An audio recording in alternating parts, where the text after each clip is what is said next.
What is the you that experiences?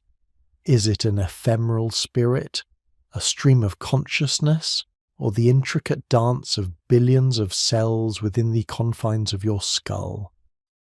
Perhaps it is a symphony, an emergent property arising from this biological orchestra, yet transcending its individual notes. For millennia, philosophers and spiritual masters have grappled with the elusive nature of mind and self, often pointing to an invisible, transcendent essence that seems to animate our physical form. They have pondered the soul, the spirit, the fundamental awareness that perceives the world and reflects upon its own existence. Yet, modern science, through the illuminating lens of neuroanatomy, invites us to explore the physical architecture that underpins every thought, every fleeting emotion, every cherished memory, and indeed, every profound spiritual revelation. The brain, this 3-pound universe of wetware, encased in its bony fortress, is not merely a biological organ.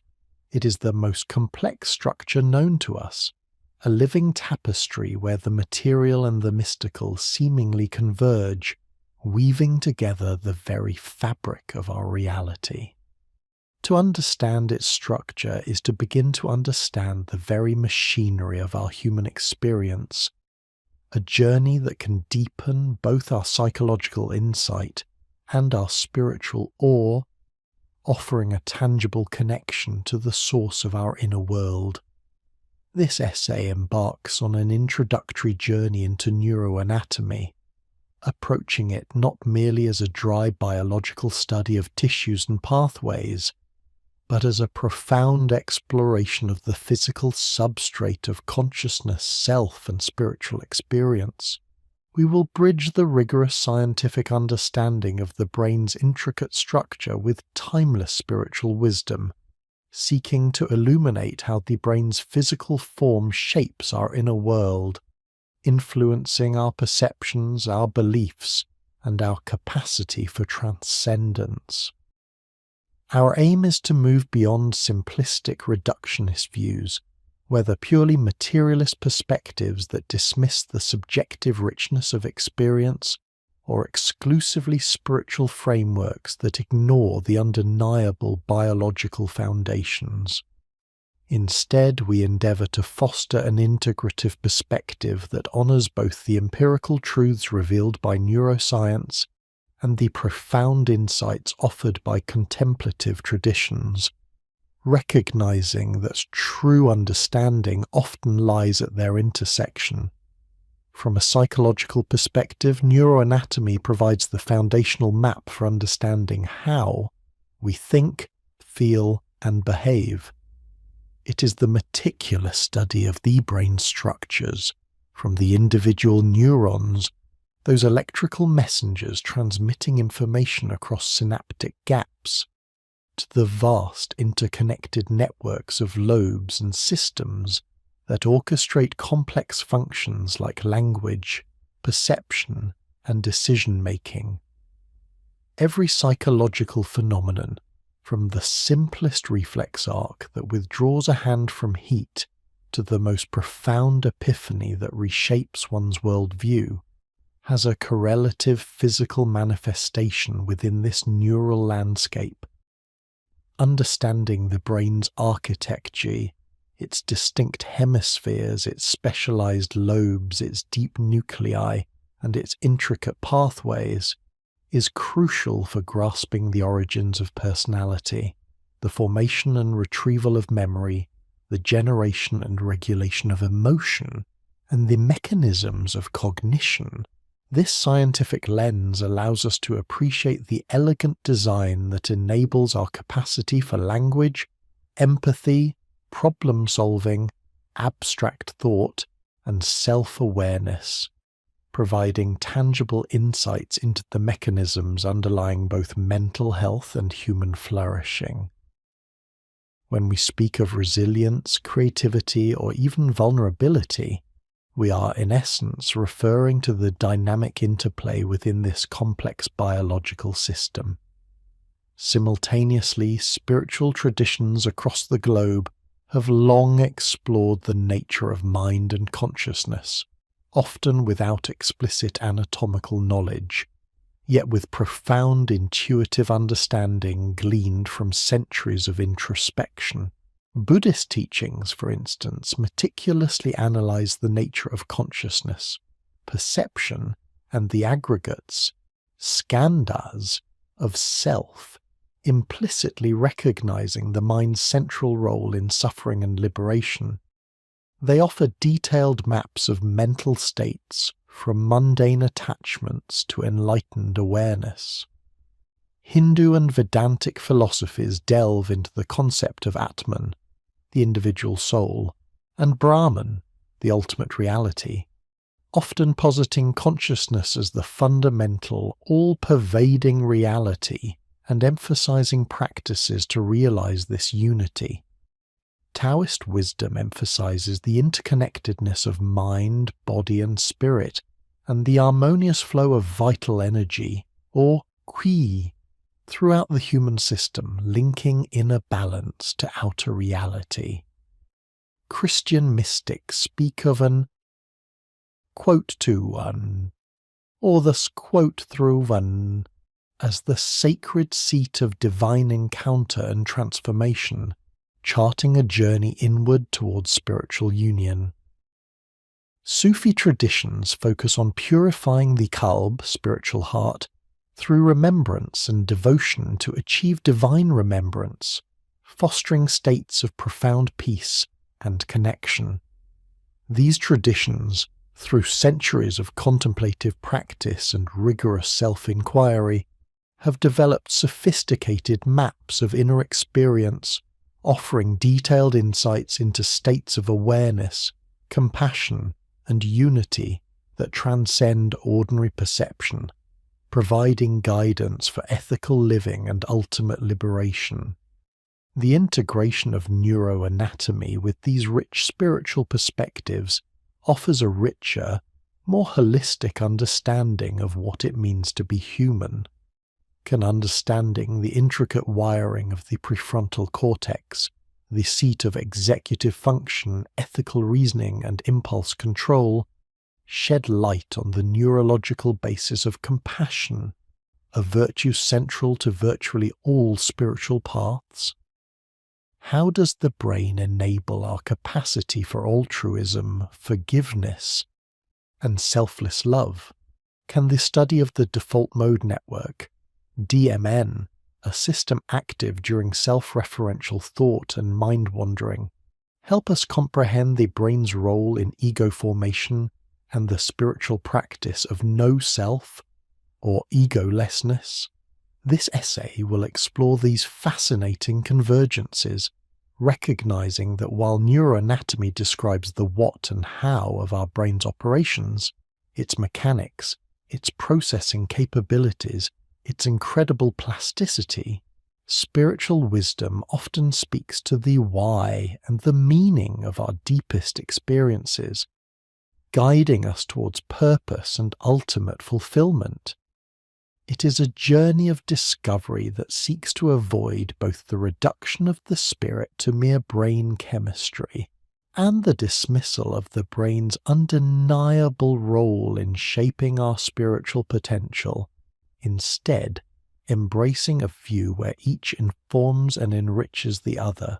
In the chapters that follow, we will systematically unravel the complexities of the brain, ascending from its most fundamental components to its grandest structures. We will begin with the microscopic building blocks, neurons and glial cells, and then ascend through the brain's macroscopic structures.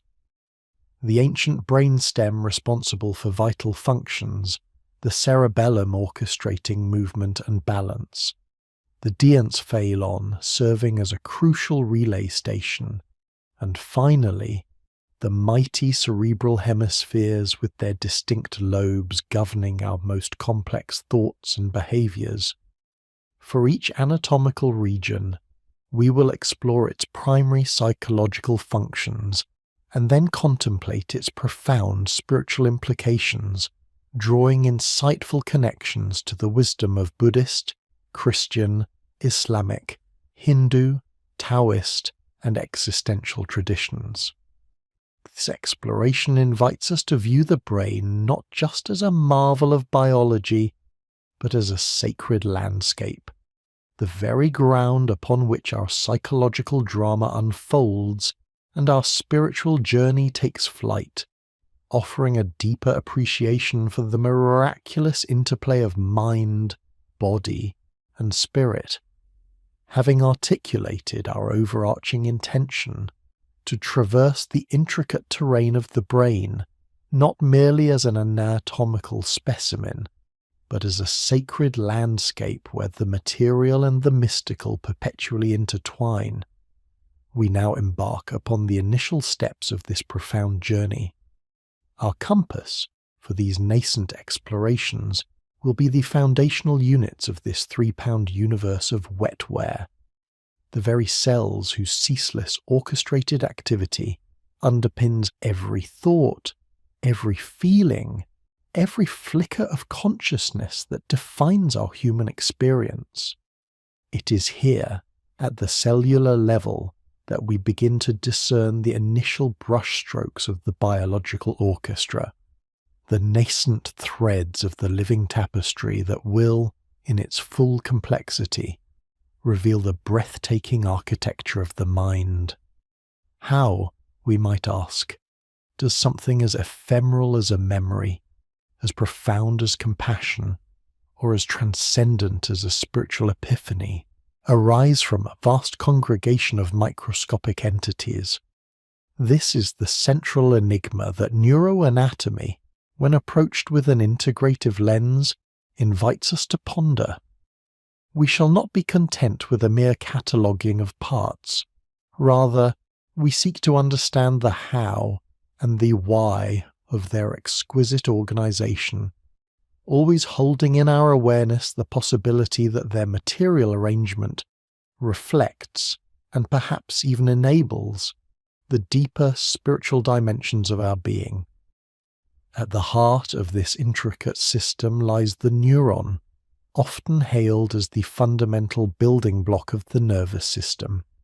Yet, to call it a mere quote, 5 seems to diminish its singular elegance and purpose. We might better conceive of the neuron as a highly specialized messenger, an electrochemical conduit designed for rapid and precise communication.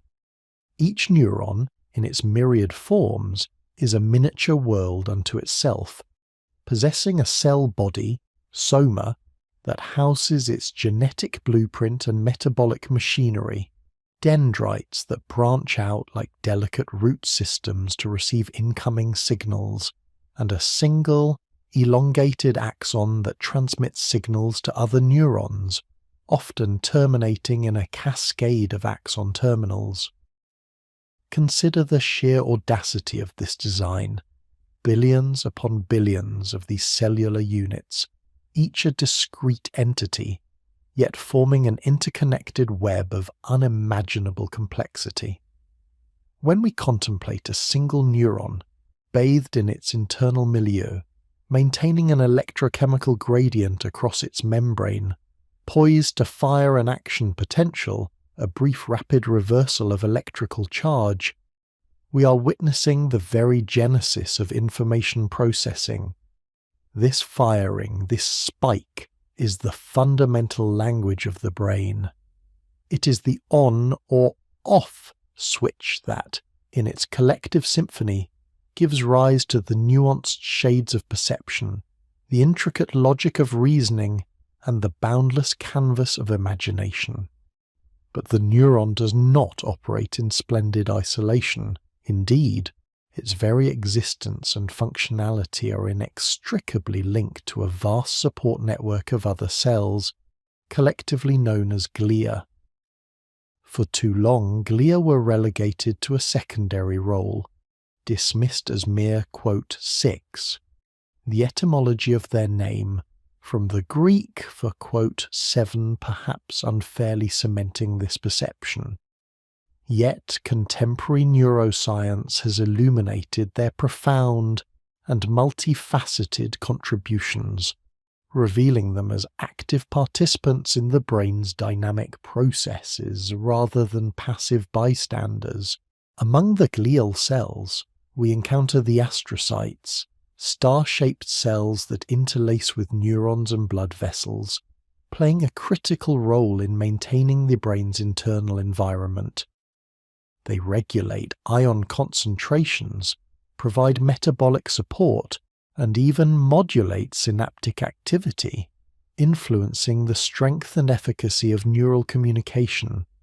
One might view them as the vigilant gardeners of the neural landscape, ensuring fertile ground and optimal conditions for the delicate flora of neuronal activity.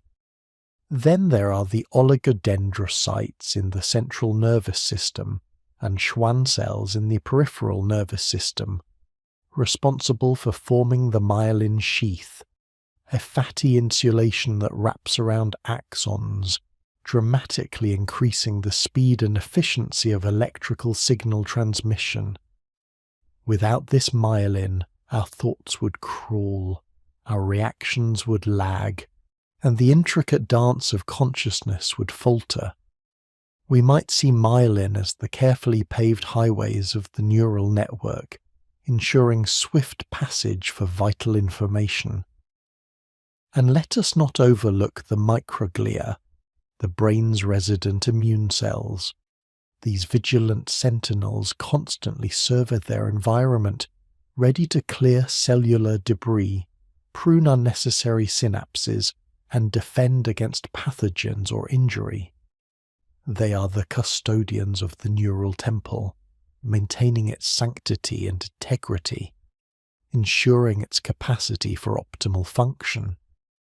The profound interdependence between neurons and glia serves as a potent reminder that no single component of this sacred landscape operates independently.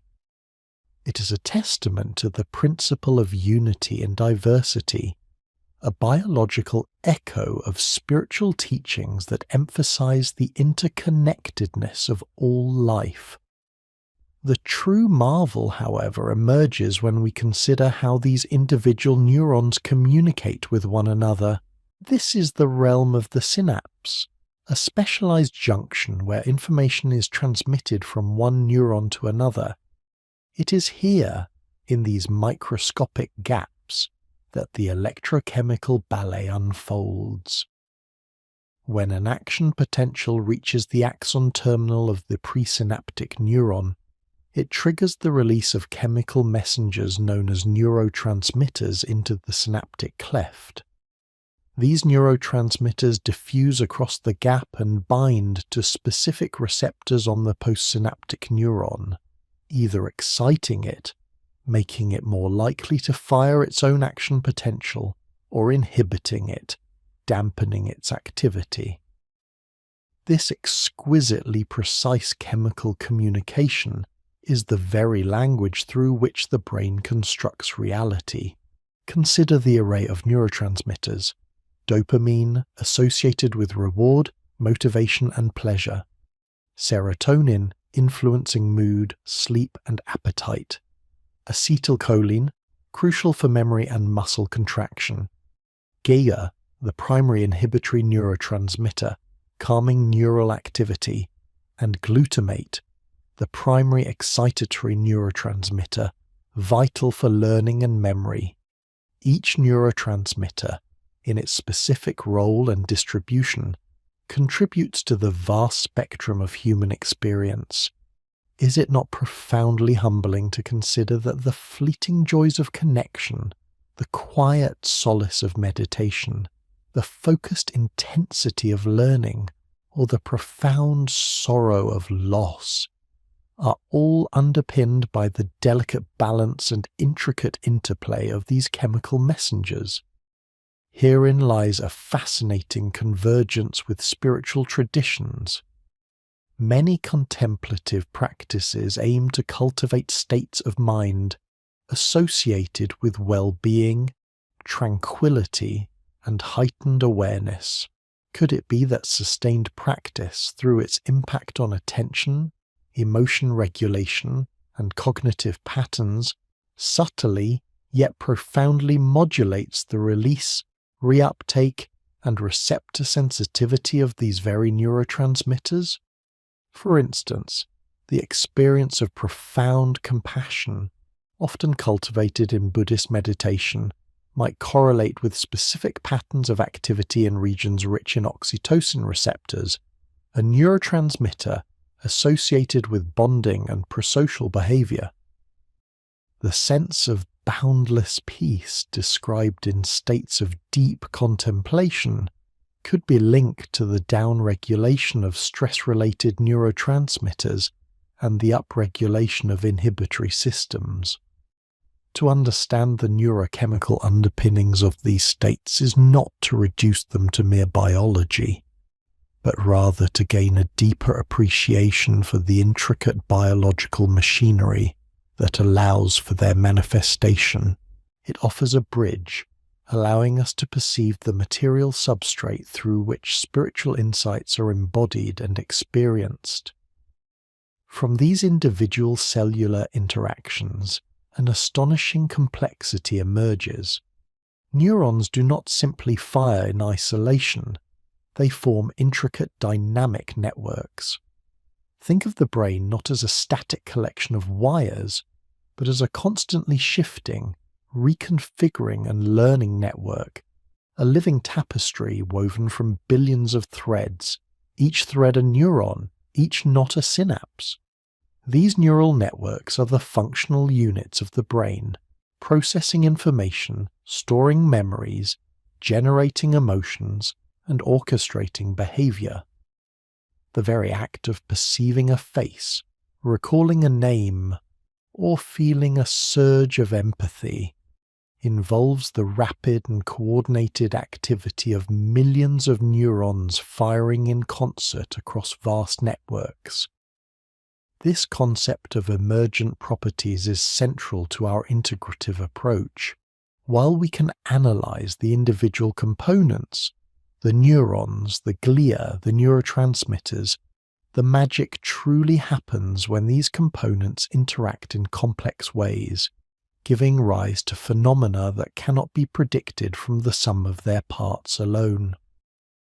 Consciousness itself, that most profound and elusive aspect of human existence, is widely believed to be an emergent property of these vast and dynamic neural networks. We are not suggesting that consciousness is merely a neural network, but rather that the neural network provides the necessary biological substrate for its manifestation within our physical form.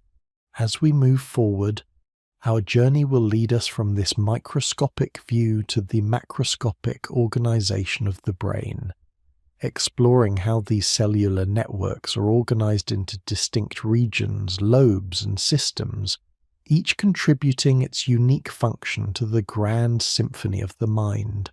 We will systematically unravel the cerebral cortex, the seat of higher cognition, the limbic system, the ancient wellspring of our emotions, the brainstem, the vital core of our existence, and the cerebellum, the silent orchestrator of movement and coordination. In each exploration, we will continue to ask, how does this anatomical structure contribute to our psychological experience, and what echoes, what insights might it offer to our understanding of spiritual wisdom? By grounding our inquiry in the fundamental cellular and chemical realities of the brain, we aim to build a robust framework upon which to explore the more complex and abstract dimensions of consciousness and spirituality. This initial foray into the cellular landscape is not merely an exercise in scientific dissection. It is an act of reverence, an acknowledgement of the profound intelligence embedded within our very biology.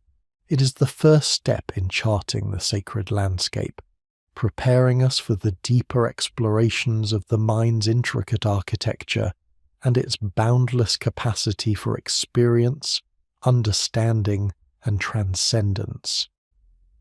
As we journey deeper into the intricate cosmos of neuroanatomy, having charted the foundational constellations of neurons and glia and witnessed the electrochemical symphonies at the synaptic cleft, we now lift our gaze from the microscopic to the macroscopic. We ascend from the cellular architecture to the grander structures, to the very organ systems that orchestrate our perception, our emotions, our thoughts, and our deepest spiritual yearnings. How do these vast interconnected regions, each with its unique specialization, converge to forge the seamless tapestry of consciousness, and what profound insights might they offer into the nature of existence itself? We begin our exploration at the brain's ancient core, the brainstem, a primordial stalk emerging from the spinal cord, a testament to our evolutionary heritage. This is the very crucible of life, the nexus where the most fundamental physiological processes are meticulously regulated. Here, within this compact column, lie the neural nuclei responsible for our breath, our heart rate, our sleep-wake cycles, and the basic rhythms that define our vitality. It is the seat of our autonomic nervous system, silently and tirelessly maintaining homeostasis, ensuring the continuity of our physical being without conscious command. In this deepest part of the brain, we perceive not merely a collection of nerve fibers, but the very root of our embodied existence, the primal hum of life itself. Is it not here, in this most ancient sanctuary, that we find the biological substrate for what many spiritual traditions refer to as the quote, 9 quote, or quote, 10 quote, the animating energy that flows through all living things? The brainstem, then, becomes a sacred anchor, grounding our loftiest thoughts and most ethereal experiences in the undeniable reality of our biological imperative. It reminds us that even the most profound spiritual awakening is rooted in the continuous, miraculous functioning of a living organism. Adjacent to this vital stem, nestled at the posterior base of the brain, lies the cerebellum, the quote, 11. For centuries, its role was largely confined to the exquisite coordination of movement, ensuring our balance, posture, and the smooth, graceful execution of motor tasks. We now understand its influence extends far beyond mere locomotion, encompassing aspects of cognitive processing, language, and even emotional regulation. The cerebellum, with its vast number of neurons and intricate folding, speaks to a different kind of wisdom. The wisdom of integration, of timing, of effortless flow. It is the maestro of precision, refining our actions and thoughts, allowing us to move through the world with a sense of harmony and equilibrium. Could we not, therefore, see the cerebellum as the neuroanatomical counterpart to the spiritual pursuit of balance, of finding one's center amidst life's turbulence, of cultivating a state of, quote, 12, quote. Its intricate feedback loops and predictive capabilities offer a biological analogue to the intuitive knowing that guides a skilled artisan or a seasoned meditator, where actions become spontaneous and perfectly aligned, almost without conscious deliberation. The cerebellum teaches us that mastery is not just about brute force or conscious effort, but about subtle refinement, perfect timing, and the seamless integration of body and mind. Moving rostrally, we encounter the diencephalon, a crucial bridge between the ancient brainstem and the more recently evolved cerebral hemispheres. Within this region, Two structures stand out: the thalamus and the hypothalamus. The thalamus, often likened to a grand central station or a majestic gateway, serves as the primary relay point for almost all sensory information ascending to the cerebral cortex. Every sight, sound, touch, and taste, save for olfaction, passes through the thalamus, where it is filtered, processed, and then selectively projected to the appropriate cortical areas. It is the brain's discerning editor, deciding which signals merit conscious attention and which can be relegated to the background. What profound implications does this hold for our perception of reality? If the thalamus is the gatekeeper of sensory input, how might its modulation, perhaps through practices of focused attention or deep meditation, alter our subjective experience of the world? Could the spiritual experience of seeing beyond the veil or perceiving a deeper reality be in part a retuning of this magnificent relay station, allowing for novel patterns of information to reach our conscious awareness? It suggests that our reality is not merely given, but actively constructed and filtered, opening a vast landscape for intentional transformation of perception. Beneath the thalamus we find the hypothalamus, a diminutive yet immensely powerful structure that acts as the brain's internal regulator, the vigilant guardian of our internal milieu. It is the primary control center for our autonomic nervous system and the endocrine system, orchestrating the release of hormones that govern vital functions such as body temperature, hunger, thirst, sleep, and sexual drive. The hypothalamus is intimately involved in our emotional responses, particularly those linked to survival and basic needs. It is the seat of our primal urges, the biological engine driving our most fundamental motivations. From a spiritual perspective, the hypothalamus speaks to the profound wisdom embedded within our physical form, the innate drive towards self-preservation and the maintenance of life. It reminds us of the delicate balance required for flourishing and how neglect of these fundamental needs can profoundly impact our mental and spiritual well-being. Moreover, understanding the hypothalamic regulation of stress responses offers insights into the physiological basis of suffering and the potential for contemplative practices to cultivate resilience and inner peace by recalibrating these ancient circuits. It is a powerful reminder that our spiritual journey is deeply interwoven with our biological reality, demanding respect for the body's intrinsic wisdom. As we continue our exploration of the subcortical realms, we encounter the basal ganglia, a collection of interconnected nuclei buried deep within the cerebral hemispheres. This intricate network plays a critical role in the initiation and control of voluntary movement, the formation of habits, and the processing of reward and motivation. It is the neurological substrate for learning routines, for the automation of complex behaviors, and for the pursuit of goals driven by pleasure and reinforcement. The basal ganglia are profoundly involved in the very fabric of our daily lives, from walking and talking to the development of skills and the formation of both beneficial and detrimental habits. What spiritual lessons might we glean from this system? The basal ganglia highlight the immense power of habit, how repeated actions, whether conscious or unconscious, sculpt our neural pathways and, by extension, our character. It underscores the spiritual imperative of cultivating virtuous habits and consciously breaking free from patterns that no longer serve our highest good.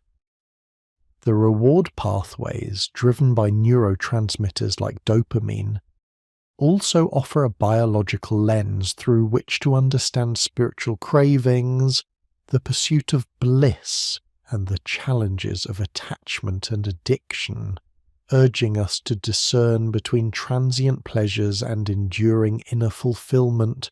Encircling the diensphalon, a ring of structures forms what we call the limbic system, often referred to as the emotional brain. This ancient, evolutionarily conserved network is central to our experiences of emotion, motivation, memory, and social behavior. Key components include the amygdala, hippocampus, and cingulate cortex, each contributing uniquely to our inner landscape. The amygdala, a small almond-shaped nucleus, is the brain's rapid response system for detecting and processing emotional salience, particularly fear and threat. It is the sentinel of our survival, instantly triggering fight or flight responses, imprinting emotional memories with vivid intensity. While essential for protection, an overactive amygdala can lead to anxiety, phobias, and chronic stress. From a spiritual perspective, the amygdala represents the raw, untamed aspects of our emotional nature, the primal fear that can either paralyze us or, when consciously engaged, become a catalyst for courage and self-transcendence. Many spiritual practices aim to cultivate equanimity and non-reactivity, seeking to modulate the amygdala's automatic responses, allowing for a more spacious and compassionate engagement with challenging emotions. It is through understanding this ancient guardian that we can begin to transform fear into wisdom and reactivity into mindful responsiveness. Adjacent to the amygdala, the hippocampus, named for its seahorse shape, is indispensable for the formation of new declarative memories. Our memories of facts, events, and spatial navigation. It is the architect of our personal history, allowing us to learn from experience, to build a narrative of self, and to navigate our world with a sense of continuity.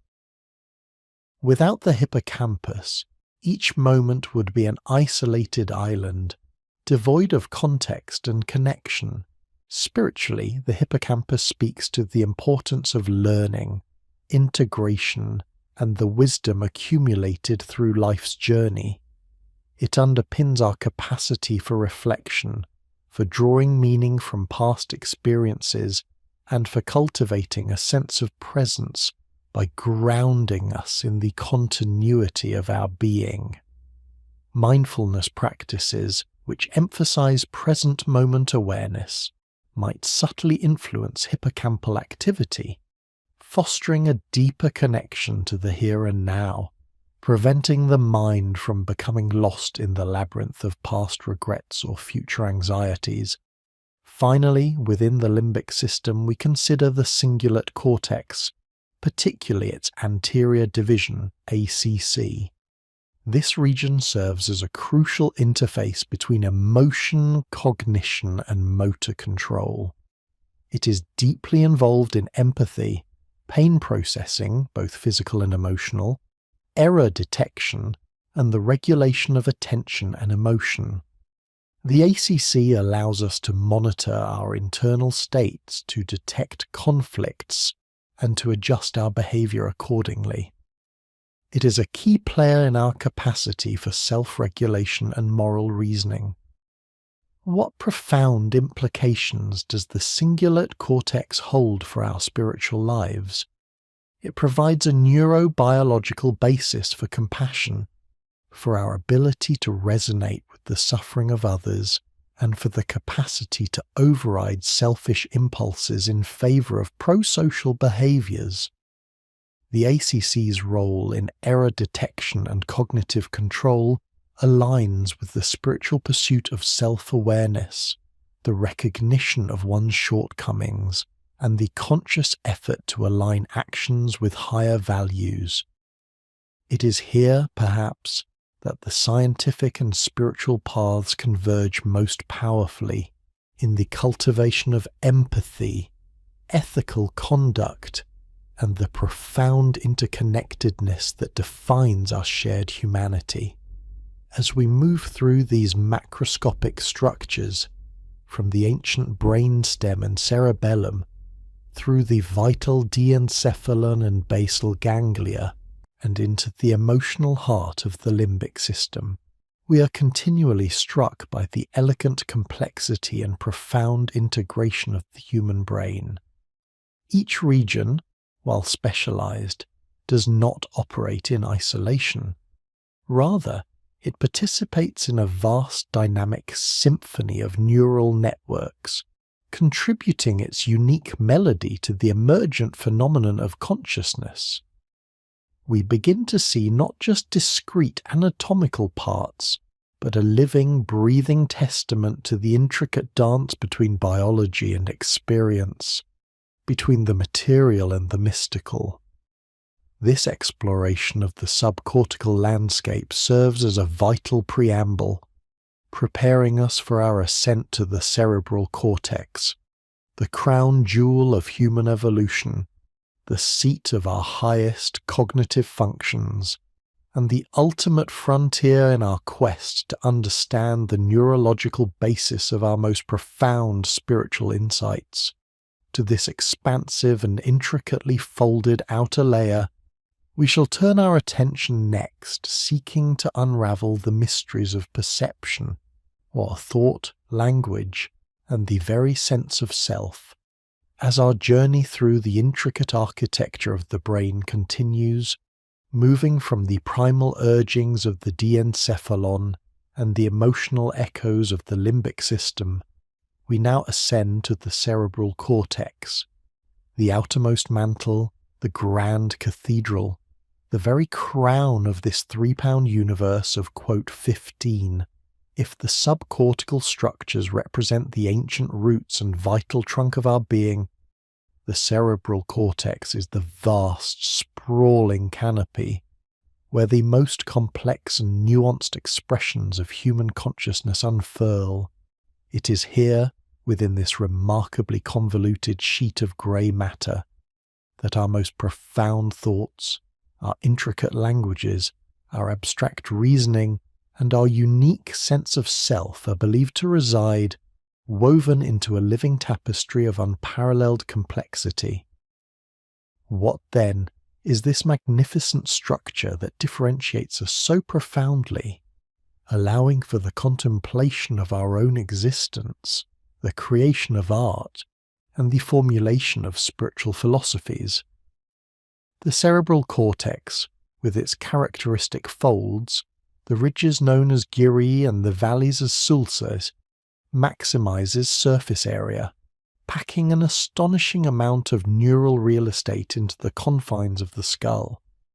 Beneath this thin, 6-layered rind of grey matter, where neuronal cell bodies and dendrites engage in their ceaseless dialogue, lies the white matter, an immense network of myelinated axons, connecting cortical regions to each other and to the deeper subcortical realms. This is the superhighway of information, the conduit through which the symphony of our minds achieves its coherence and magnificent scope. We recognize within the cerebral cortex distinct regions, traditionally delineated into 4 major lobes, each contributing its specialized wisdom to the whole, yet inherently integrated into a seamless continuum of function. To understand these lobes is to begin to grasp the multifaceted nature of our own cognitive, emotional, and spiritual capacities. Let us first turn our gaze to the frontal lobe, situated at the very fore of the brain, behind the forehead. This is often considered the epicenter of our, quote, 16, the seat of our executive functions. Here we find the neural substrates for planning, decision-making, problem-solving, impulse control, and the ability to foresee the consequences of our actions. It is the architect of our future, the conductor of our intentionality. Within the prefrontal cortex, a sub-region of the frontal lobe, resides the capacity for personality expression, social behavior, and the nuanced modulation of our emotions. When we speak of free will, of moral deliberation, of the conscious choice to act with compassion or integrity, we are, in essence, speaking of the intricate workings of the frontal lobe. It is the neurological correlate of our capacity for self-mastery, for spiritual discipline, for the sustained effort required to align our actions with our highest ideals. Damage to this sacred landscape can tragically diminish an individual's capacity for foresight, empathy, and appropriate social conduct, underscoring its pivotal role in what we define as our ethical and spiritual selves. Furthermore, the primary motor cortex, located in the posterior part of the frontal lobe, orchestrates voluntary movement, translating our intentions into physical action, while Broca's area, typically in the left frontal lobe, is crucial for the production of speech, giving voice to our inner world, our prayers, our expressions of love and truth. Moving posteriorly, across the central sulcus, we encounter the BERD, parietal lobe. This region is primarily concerned with processing sensory information from the body.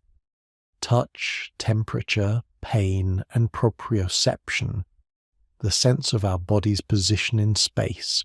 The primary somatosensory cortex residing here constructs our tactile reality, allowing us to feel the warmth of the sun, the texture of a sacred text, or the comforting embrace of another.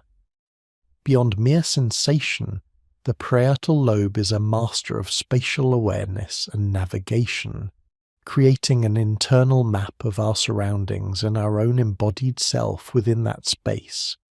It integrates sensory information from various modalities, allowing us to form a coherent understanding of our physical world. From a contemplative perspective, the parietal lobe's role in embodiment is profound. Mindfulness practices, which often direct attention to bodily sensations, directly engage this region, anchoring us in the present moment and fostering a deeper connection to our physical form as a vessel for spiritual experience.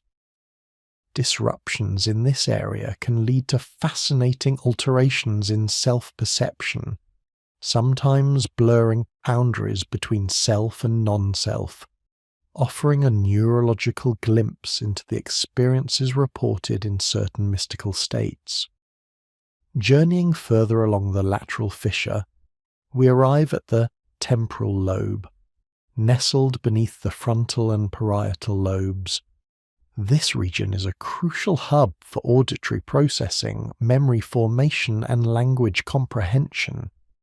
The primary auditory cortex, located here, deciphers the complex patterns of sound, allowing us to differentiate between the harmonious strains of a devotional chant and the cacophony of urban life.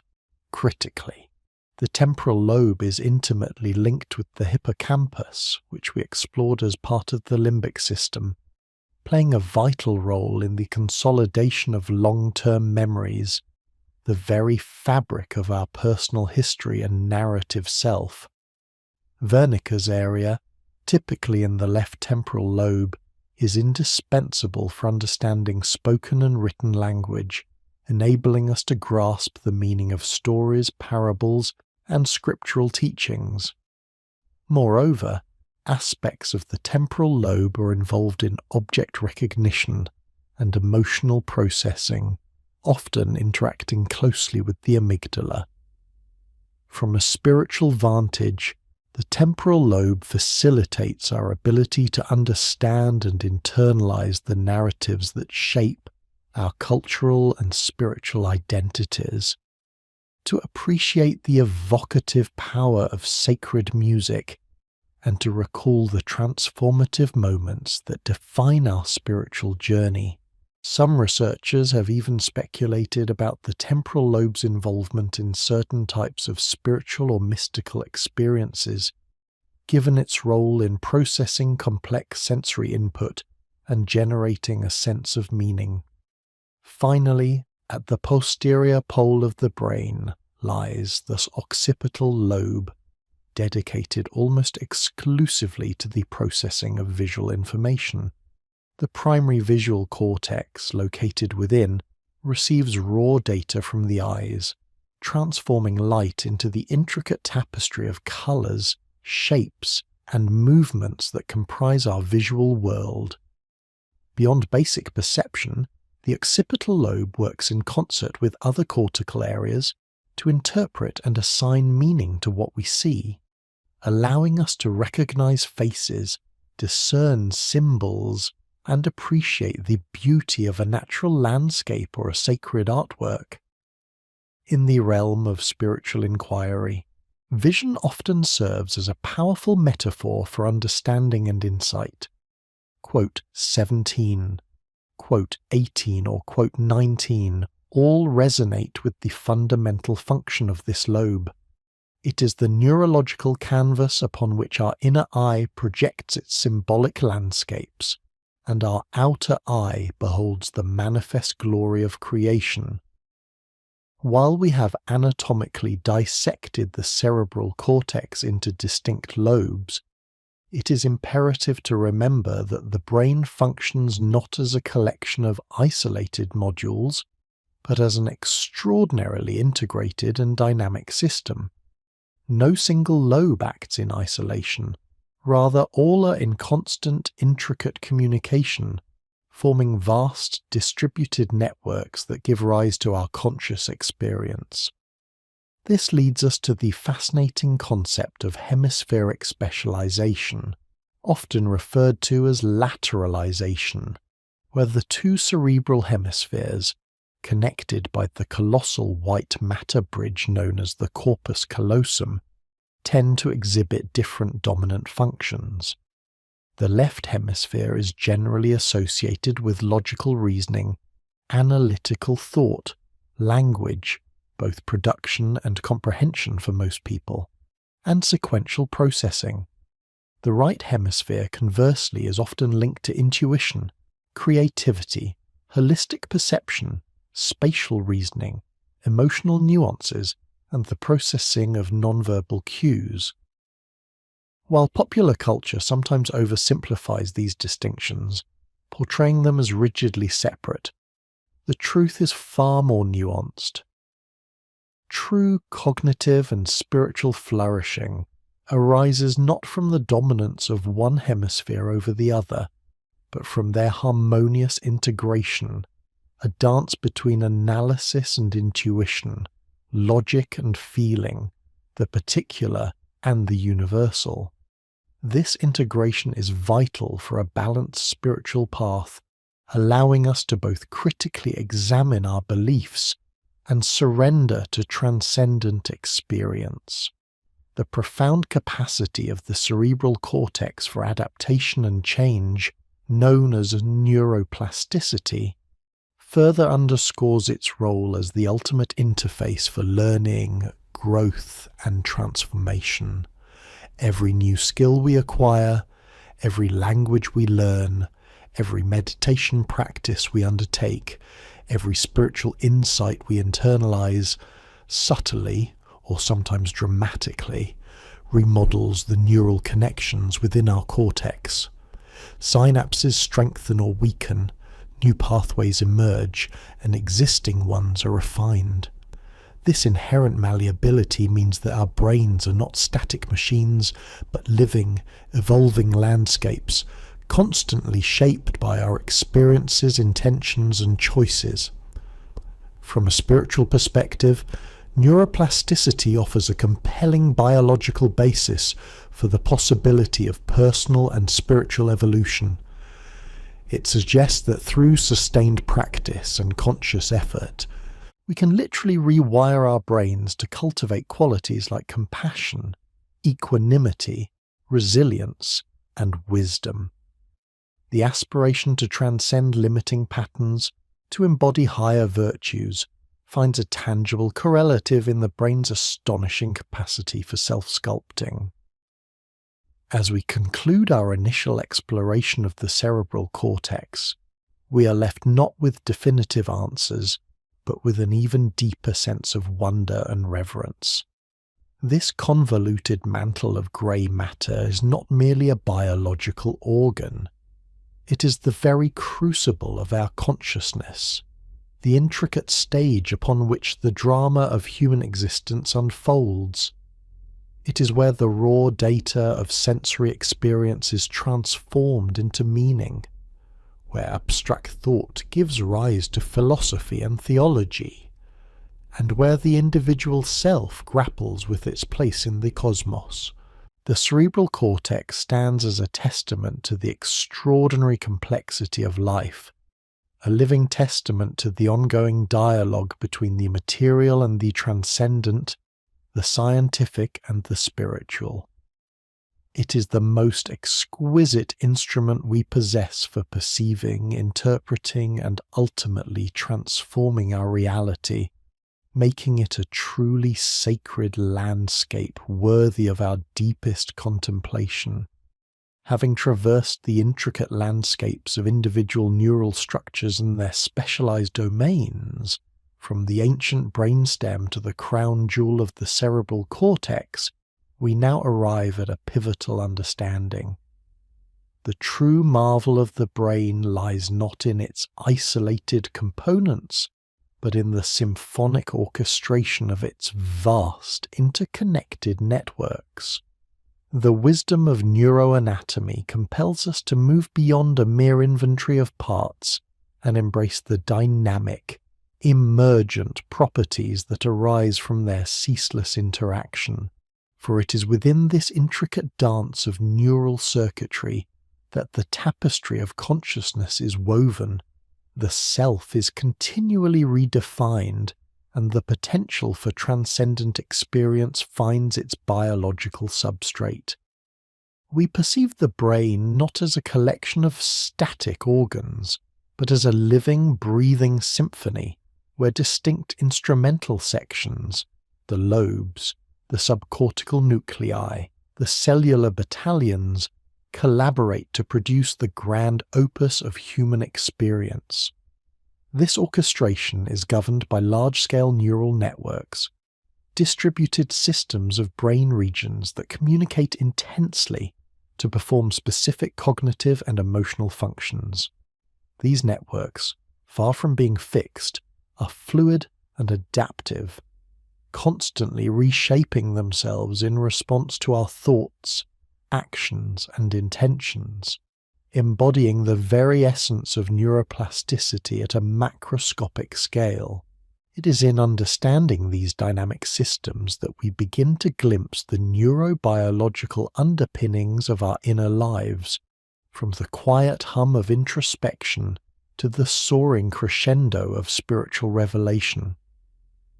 Among these grand networks, 3 in particular illuminate the interplay between our everyday consciousness and our capacity for deeper states of being: the default mode network, the salience network, and the executive control network.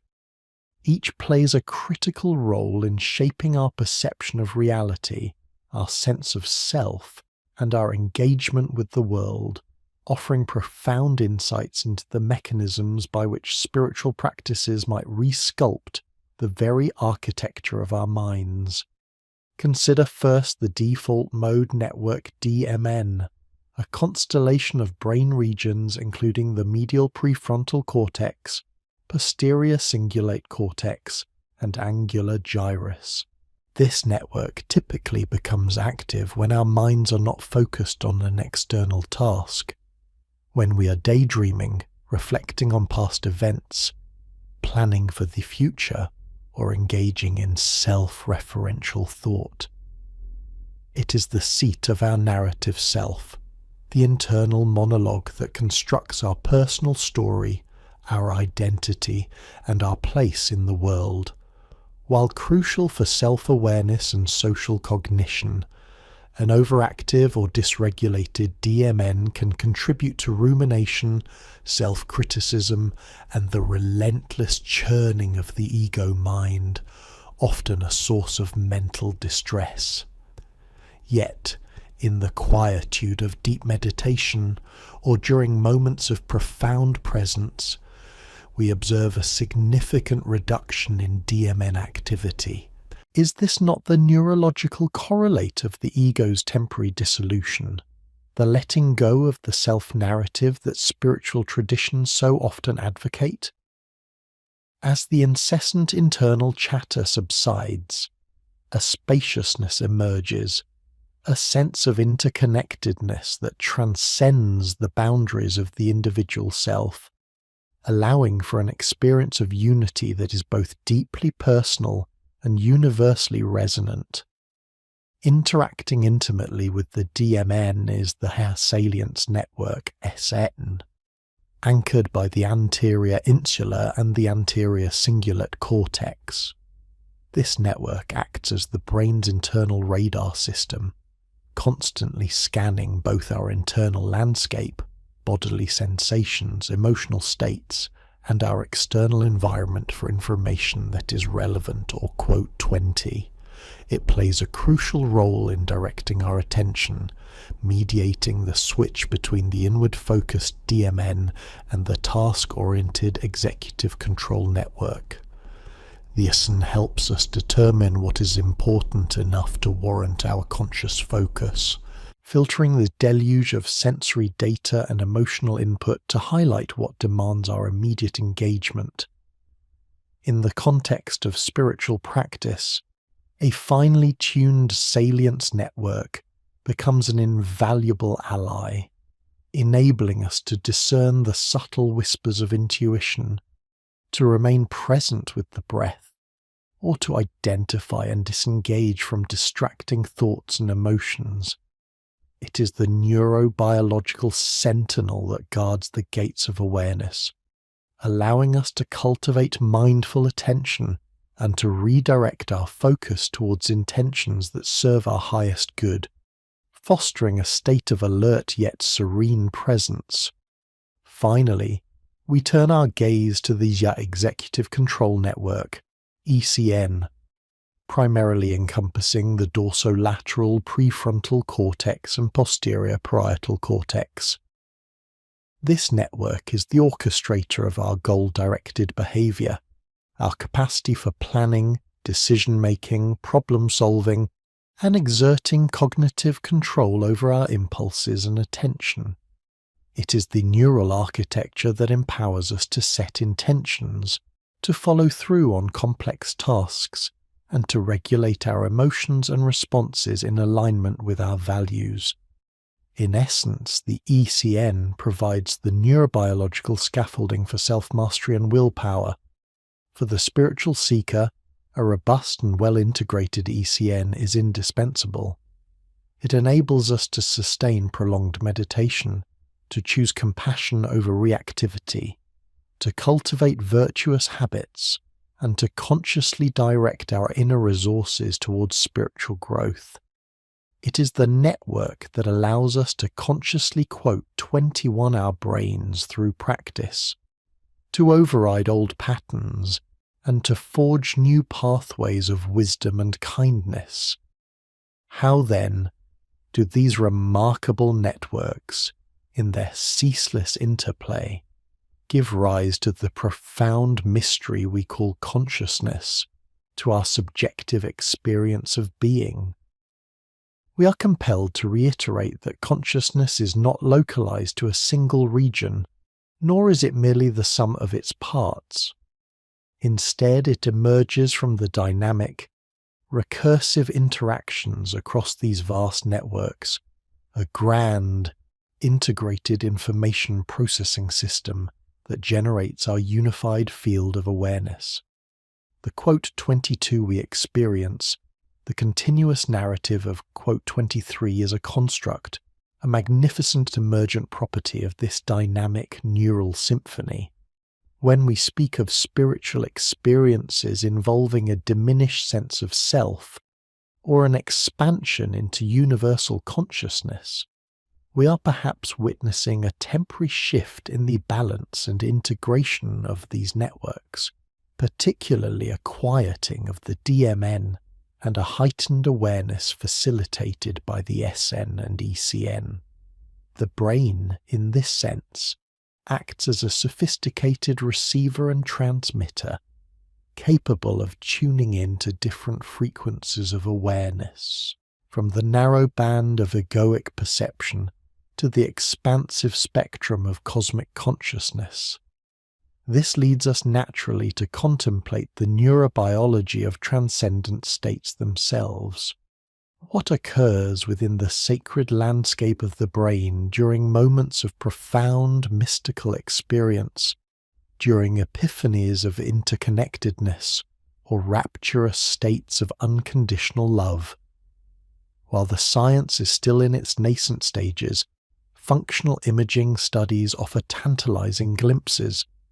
Regions involved in self-other distinction, such as the temporoparietal junction, TPJ, show altered activity during experiences of oneness or out-of-body sensations, suggesting a blurring of the boundaries between the individual and the universe.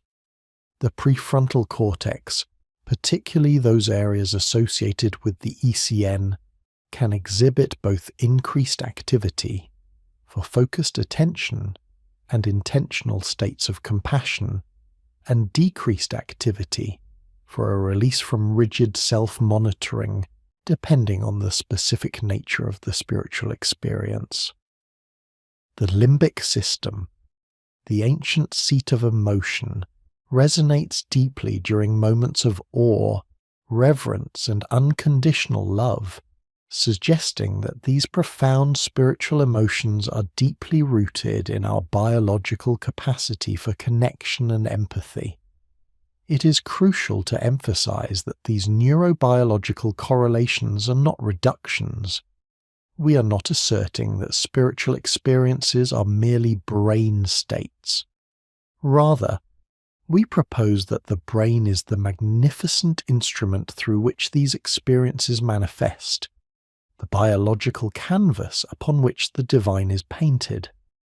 Just as a masterful musician requires a finely tuned instrument to produce sublime music, so too might a well-integrated and harmonized brain be optimally configured to receive, process, and embody profound spiritual insights.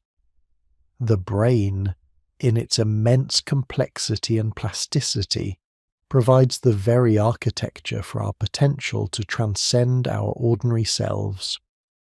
Indeed, the concept of neuroplasticity, first introduced as the brain's capacity for individual adaptation, finds its most profound expression in the context of these large-scale networks. Sustained contemplative practices, meditation, prayer, mindful compassion, are not simply mental exercises. They are active processes of neural rewiring. Through consistent effort, we can literally reshape the connections within and between the DMN, SN, and ECN. We can strengthen the pathways that support focused attention and emotional regulation, ECN, diminish the dominance of self-referential rumination, DMN, and enhance our capacity for discerning true significance, SN. This is the biological basis of personal and spiritual evolution, the tangible mechanism through which we cultivate virtues, dissolve limiting beliefs, and open ourselves to higher states of consciousness.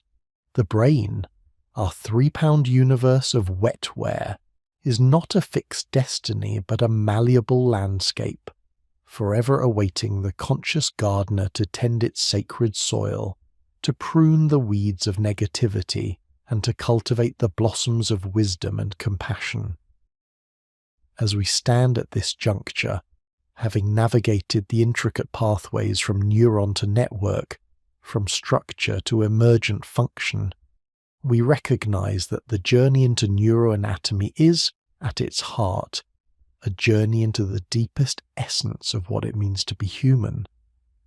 It is an invitation to marvel at the biological miracle that underpins our capacity for thought, emotion, and spirit.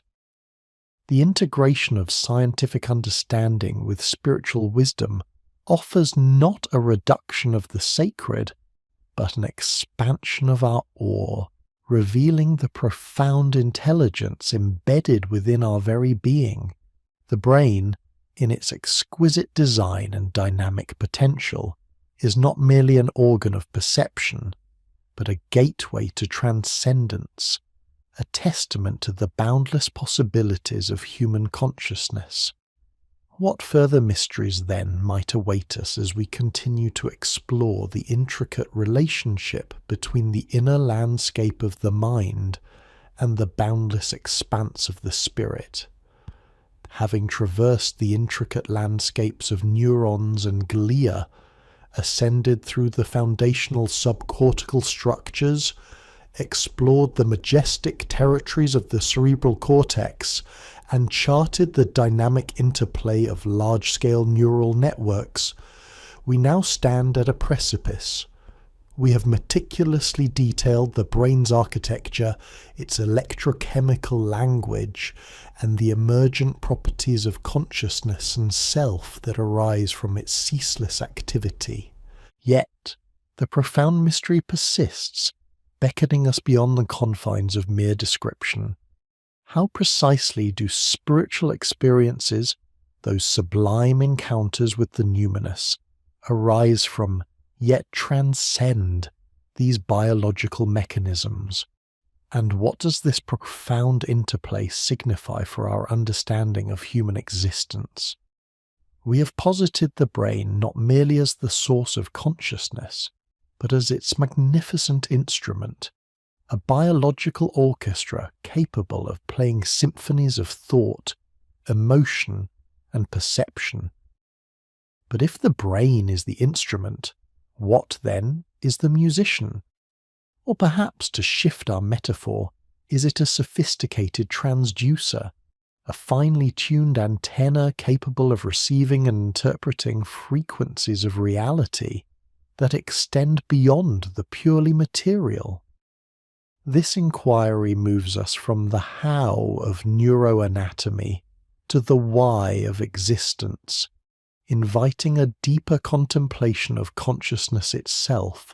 Consciousness, as we have observed, emerges from the dynamic orchestration of neural networks, a shimmering tapestry woven from billions of synaptic connections.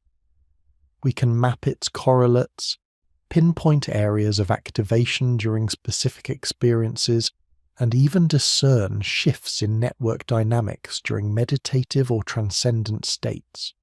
Yet the subjective qualitative richness of experience, the redness of red, the feeling of awe, the irreducible what it is like to be an experiencing being, remains stubbornly elusive to purely materialist explanation. This hard problem of consciousness is where the scientific and the spiritual converge most intensely, demanding an intellectual humility that acknowledges the limits of our current frameworks even as we strive to expand them. Is consciousness merely an epiphenomenon of complex computation, or is it a fundamental property of the universe, with the brain acting as a specialized filter and amplifier? Our integrative perspective leans towards the latter, suggesting that the brain, in its exquisite complexity, provides the necessary substrate for consciousness to manifest in a human form, allowing us to experience the world and, crucially, to experience ourselves within it. This brings us to the very heart of the self. We explored the default mode network, DMN, as the neurological underpinning of our narrative identity, the incessant storyteller that constructs our personal history and projects our future. The self, then, is not a static entity residing in a fixed location, but a dynamic, fluid process, a continually reauthored story shaped by memory, perception, and social interaction. Spiritual traditions, across millennia, have consistently pointed towards the impermanence and constructed nature of this egoic self, advocating for practices that quiet the DMN, dissolve the boundaries of individual identity, and foster a sense of interconnectedness. When the relentless self-referential chatter subsides, when the clinging to a separate I attenuates, what remains? What remains, we propose, is a more expansive, less boundaried awareness, a consciousness that perceives itself as part of a larger whole. This is not a reduction or a loss, but an expansion, a liberation from the confines of the individual narrative. The temporary quieting of the DMN, coupled with altered activity in areas like the temporoparietal junction, which contributes to our sense of bodily self and its boundaries, offers a neurological correlate to this experience of ego dissolution. It is in these moments that the profound sense of unity, of being inextricably woven into the fabric of existence, often arises. The brain, through its inherent plasticity, becomes capable of shifting its default mode of operation, allowing for a glimpse into deeper realities.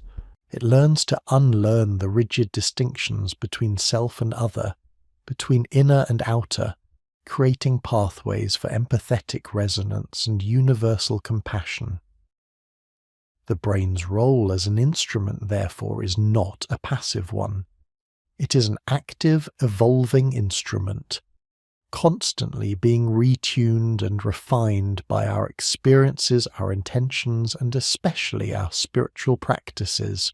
Neuroplasticity, the brain's remarkable capacity to reorganize itself by forming new neural connections and strengthening existing ones, is the biological bridge between conscious intention and profound transformation. When we engage in sustained meditation, prayer, or contemplative inquiry, we are not merely engaging in abstract thought. We are actively sculpting our neural architecture.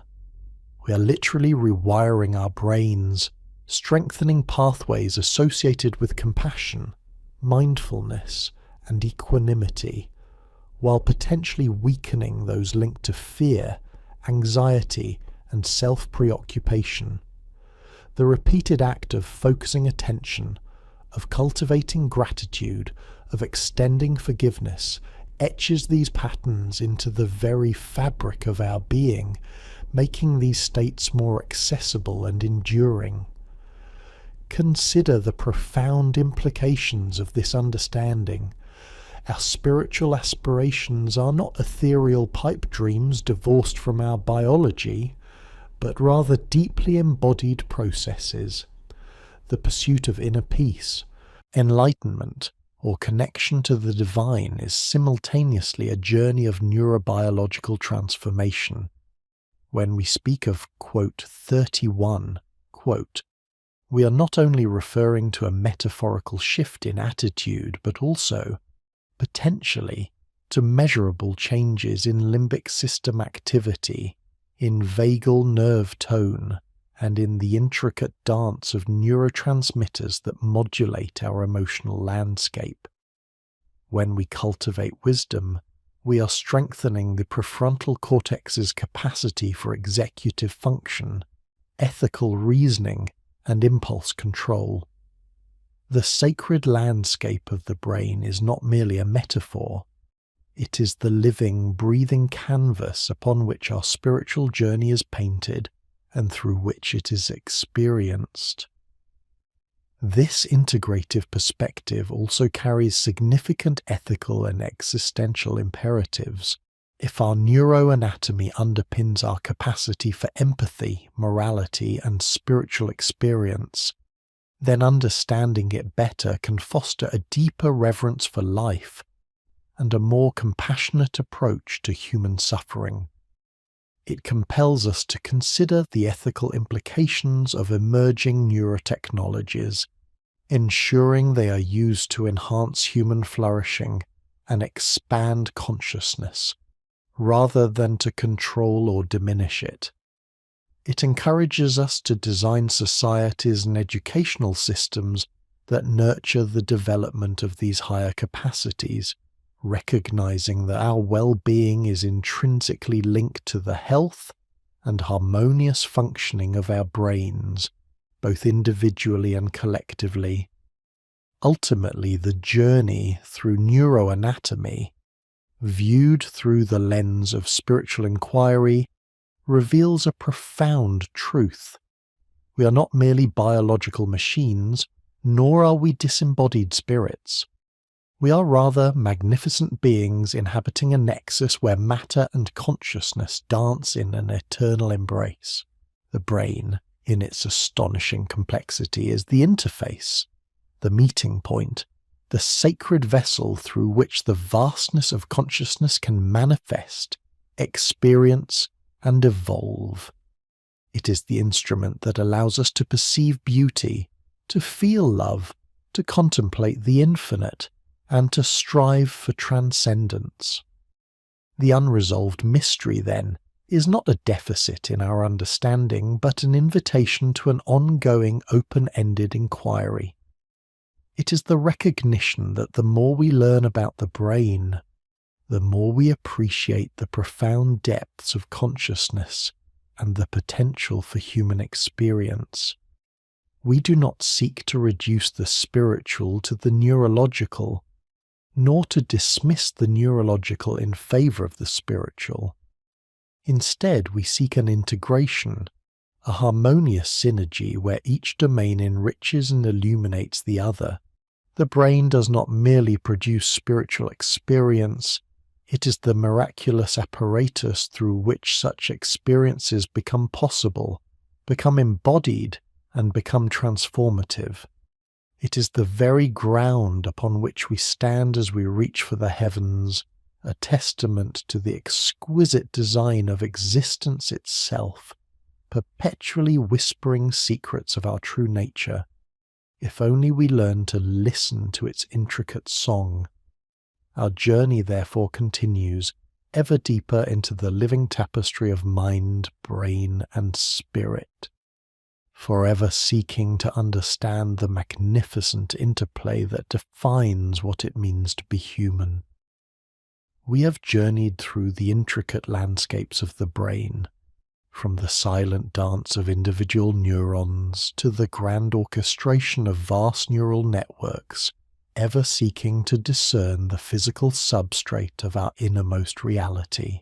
Our exploration has led us to a profound yet tantalizingly elusive conclusion. The brain, this 3-pound universe of wetware, appears to function not merely as the source of consciousness, but rather as its most sophisticated instrument, a gateway, a receiver, and a transmitter capable of tuning into frequencies of awareness that transcend its own material confines.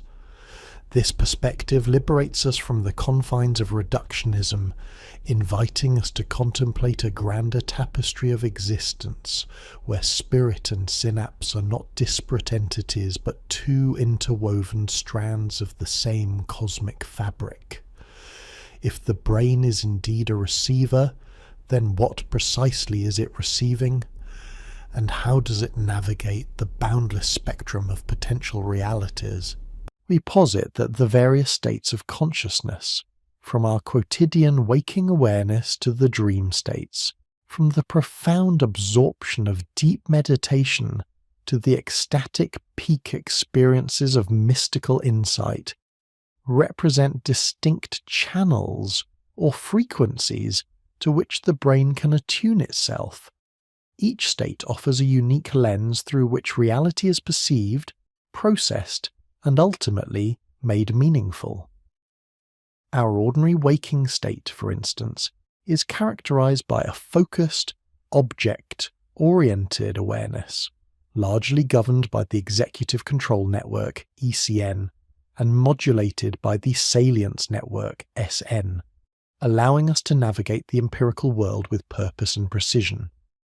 Yet this very efficiency, this pragmatic filtering, might also serve to obscure vaster, more subtle currents of information. Consider the dream state, where the logic of waking life dissolves and the brain appears to construct entirely new realities from memory fragments, unconscious desires, and archetypal imagery. Here, the prefrontal cortex, the seat of executive function, often recedes, allowing for a fluid, associative mode of cognition that hints at the brain's capacity to generate internal worlds, unconstrained by external stimuli. Is this not another frequency, a nocturnal broadcast from the depths of the psyche, offering symbolic insights into our being?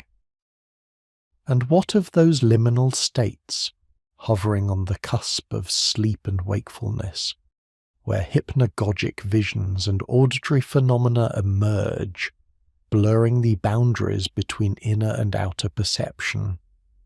These ephemeral experiences underscore the brain's remarkable plasticity, its inherent capacity to shift its operational parameters, to reconfigure its default settings, and to engage with reality in manifold ways. It is in the realm of contemplative and spiritual practices, however, that the brain's role as a sophisticated tuning apparatus becomes most strikingly apparent. When we engage in sustained meditation, for example, we observe a characteristic quieting of the default mode network, DMN, that incessant inner monologue responsible for our narrative self and mind wandering. This attenuation of the DMN is not merely a cessation of thought, it correlates with a profound shift in self-perception, often described as ego dissolution, a sense of interconnectedness, or an expansion of consciousness beyond the confines of individual identity. If the DMN represents a particular frequency of self-referential processing, then its downregulation suggests the brain is tuning out this particular channel, thereby becoming receptive to broader, more inclusive frequencies of awareness. The very act of intentional focus, cultivated through practices like samatha, calm abiding, or vipassana, insight meditation, actively engages and strengthens the executive control network, ECN.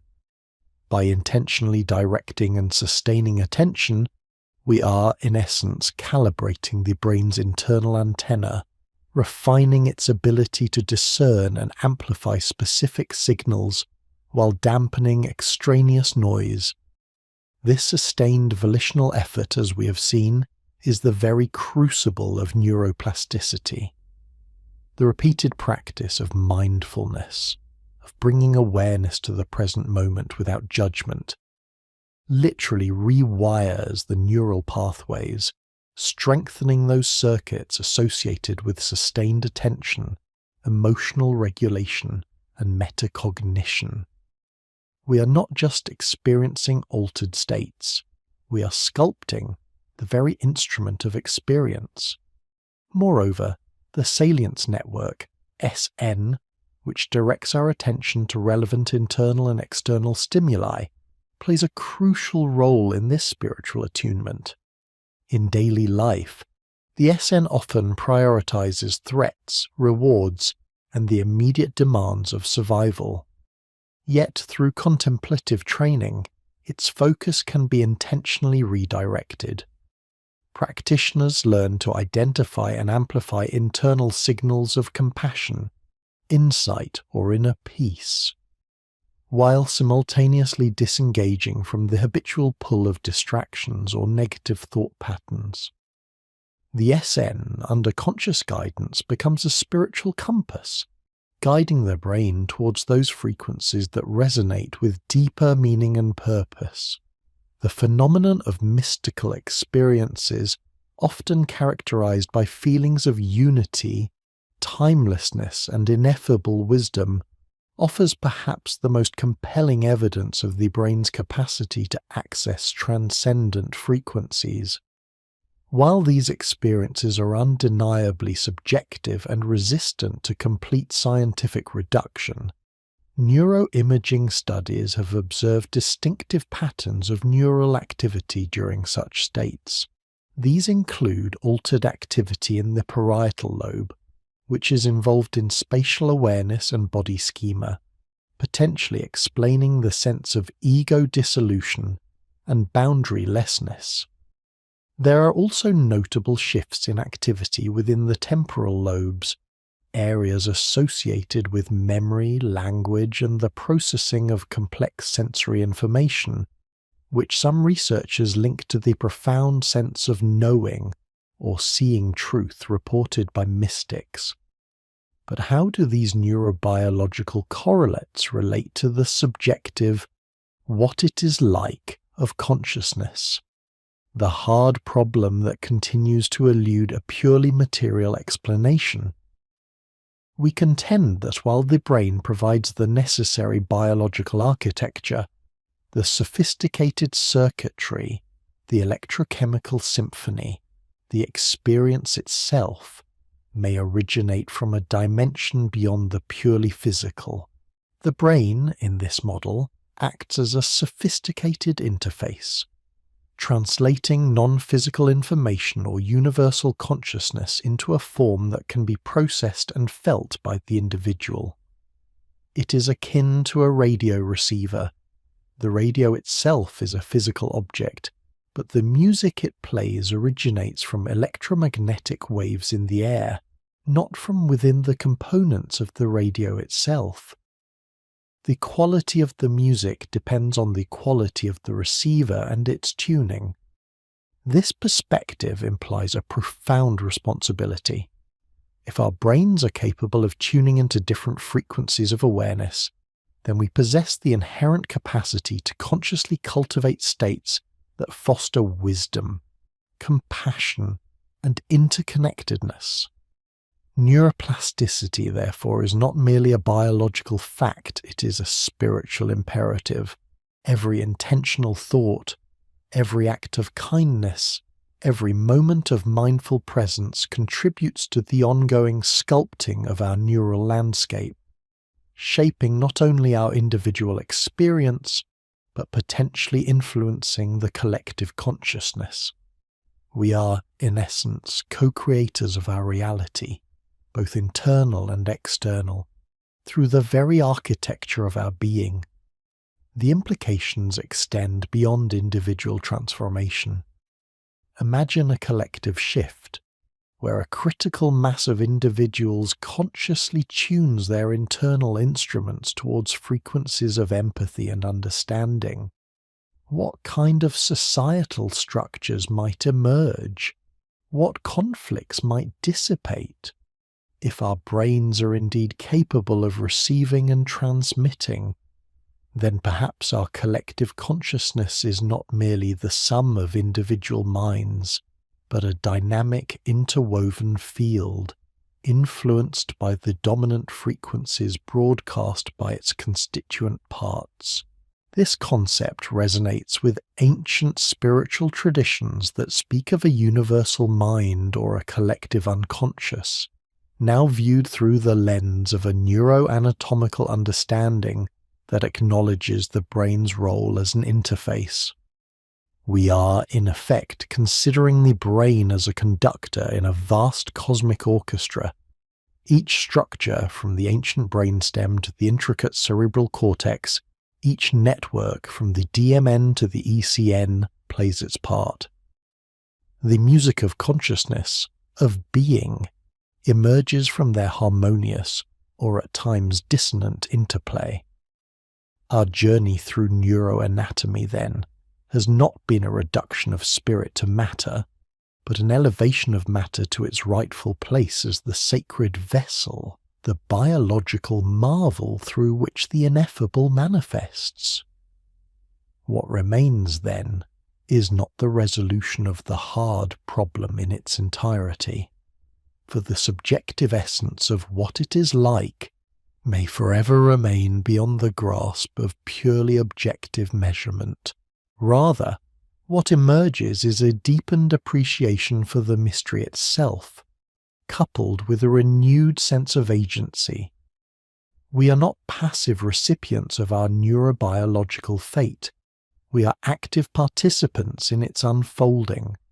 Through conscious intention, disciplined practice, and a reverent understanding of our own internal architecture, we can learn to navigate the diverse frequencies of awareness, to transcend the limitations of ordinary perception, and to experience the profound interconnectedness that lies at the heart of existence.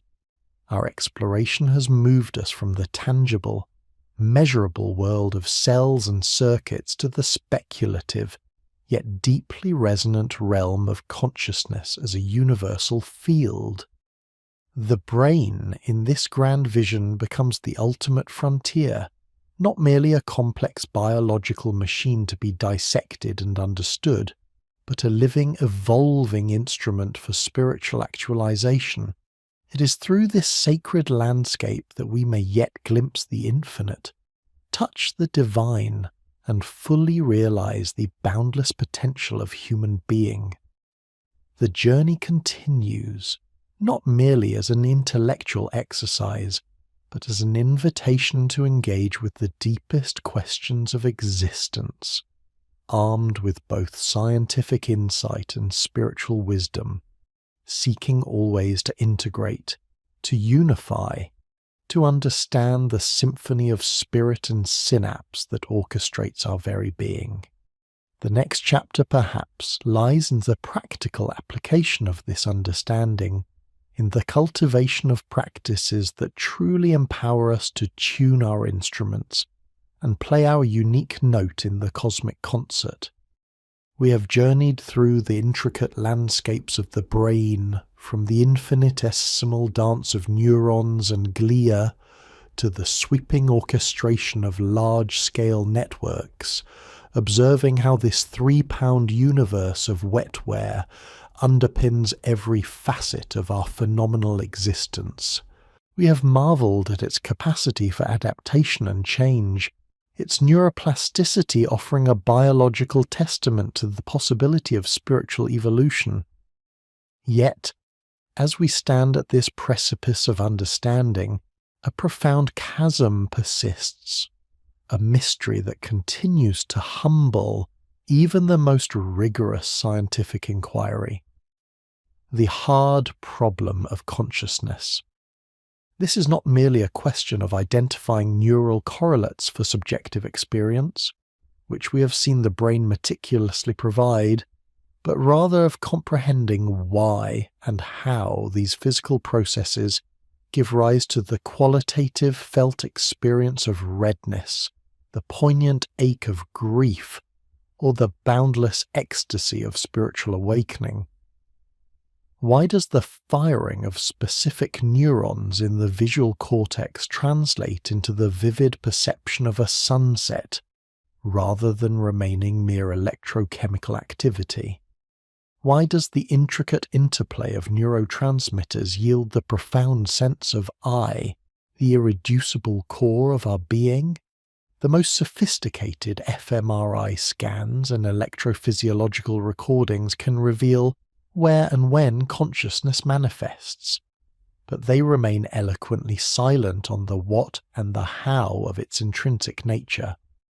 For too long, a purely materialist paradigm has grappled with this enigma, often attempting to reduce consciousness to an epiphenomenon, a mere byproduct of complex neural computation.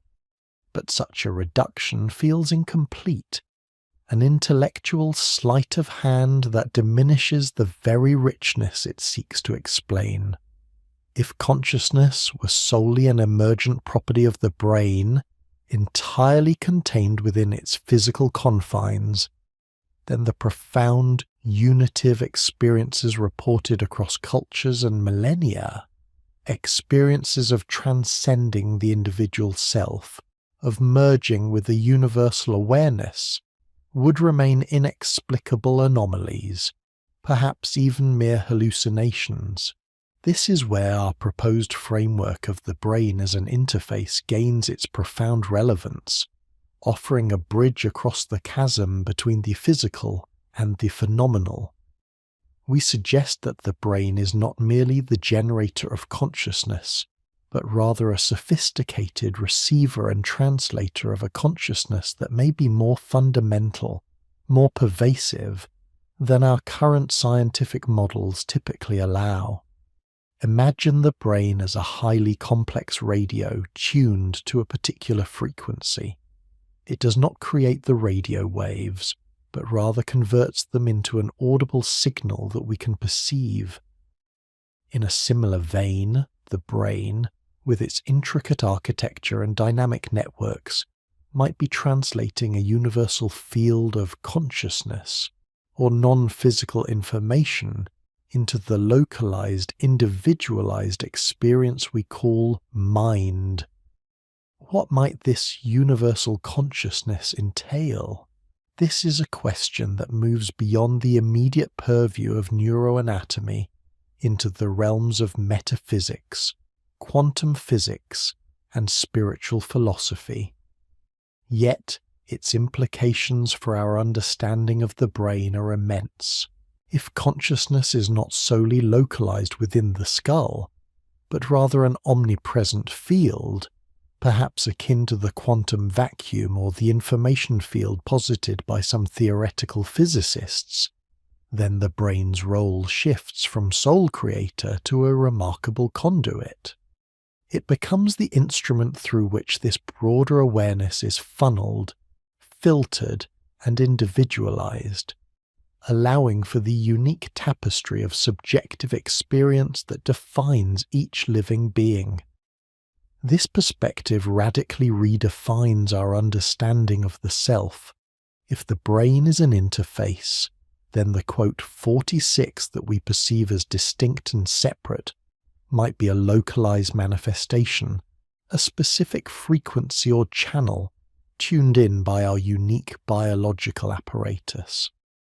Our individual consciousness, then, is not isolated but intimately connected to a broader continuum of awareness, much like a single wave is part of the boundless ocean.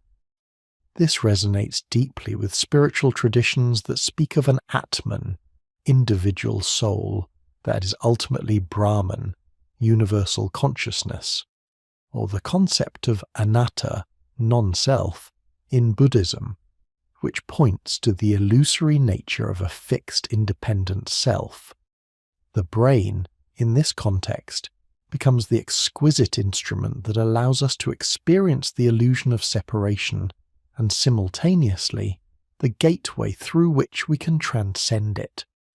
Consider the intricate dance of the default mode network DMN, the salience network SN, and the executive control network ECN. We have seen how the DMN, often associated with the narrative self and mind-wandering, quiets during deep meditative states, correlating with experiences of ego dissolution. If the DMN is indeed a primary mechanism for constructing our individualized sense of self, its attenuation could be interpreted not as a cessation of consciousness, but as a broadening of the quote 47, a temporary tuning out of the individual channel to access a wider bandwidth of awareness. The SN, acting as our internal compass, might not just be directing attention to external stimuli, but also to internal, quote, 48 dust of consciousness, guiding us toward insights that transcend ordinary perception. And the ECN, with its role in goal-directed behavior, could be seen as the very mechanism through which we intentionally retune our neural apparatus, exercising our agency in the pursuit of higher states of awareness. This brings us to the profound implications of neuroplasticity within this expanded framework. If the brain is an interface, then neuroplasticity is not merely about learning new skills or adapting to environmental changes. It is about refining the receiver. Contemplative practices, sustained meditation, mindful attention, and acts of compassion literally sculpt neural pathways, strengthen synaptic connections, and even alter gene expression, thereby enhancing the brain's capacity to receive, process, and integrate broader dimensions of consciousness. We are not simply rewiring the brain to think differently. We are actively tuning our biological instrument to perceive subtler realities, to access deeper insights, and to resonate with a more expansive field of awareness. This tuning process can manifest in various ways. 1. Increased sensitivity. The brain becomes more finely attuned to subtle internal states, emotional nuances, and external environmental cues, leading to heightened empathy and intuition. 2. Expanded bandwidth. The individual consciousness, previously confined to narrow egocentric channels, begins to perceive interconnectedness, unity, and a sense of belonging to something larger than itself. This is often described as a peak experience or a mystical experience. 3. Enhanced clarity. The noise of mental chatter, conditioned biases, and emotional reactivity diminishes, allowing for a clearer, undistorted reception of information from both internal and external sources. 4. Greater integration. The fragmented aspects of self, the rational, emotional, instinctual, begin to integrate into a cohesive whole, fostering a sense of inner harmony and authenticity. This integration extends to an understanding of the self's place within the cosmos. The ultimate goal of this, quote, 54 facilitated by our understanding of neuroanatomy, is not to escape the body or deny the material world, but to fully inhabit it as a sophisticated instrument for profound transformation. The brain, far from being a cage for consciousness, becomes a dynamic gateway to transcendence.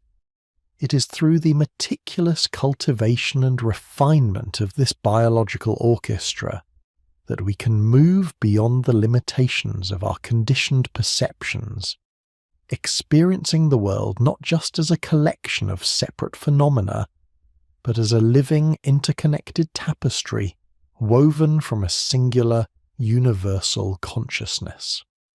This perspective, while challenging to purely reductionist science, does not negate the importance of rigorous neuroscientific inquiry. On the contrary, it imbues it with a deeper purpose, inviting us to explore the brain not just as a biological machine, but as a sacred instrument capable of mediating experiences that reach beyond its physical confines. It encourages us to ask new questions. How do different neural architectures facilitate different types of conscious experiences? Can we identify specific neural signatures for the reception of, quote, 55 information? What are the neurobiological mechanisms underlying moments of profound insight, creativity, or unitive awareness? The journey into neuroanatomy, therefore, culminates not in definitive answers about the absolute nature of consciousness, but in a more profound appreciation for the mystery itself. We embrace the, quote, 56 not as an insurmountable barrier, but as an open invitation to a grander exploration, an exploration that integrates the precise language of science with the timeless wisdom of spiritual traditions.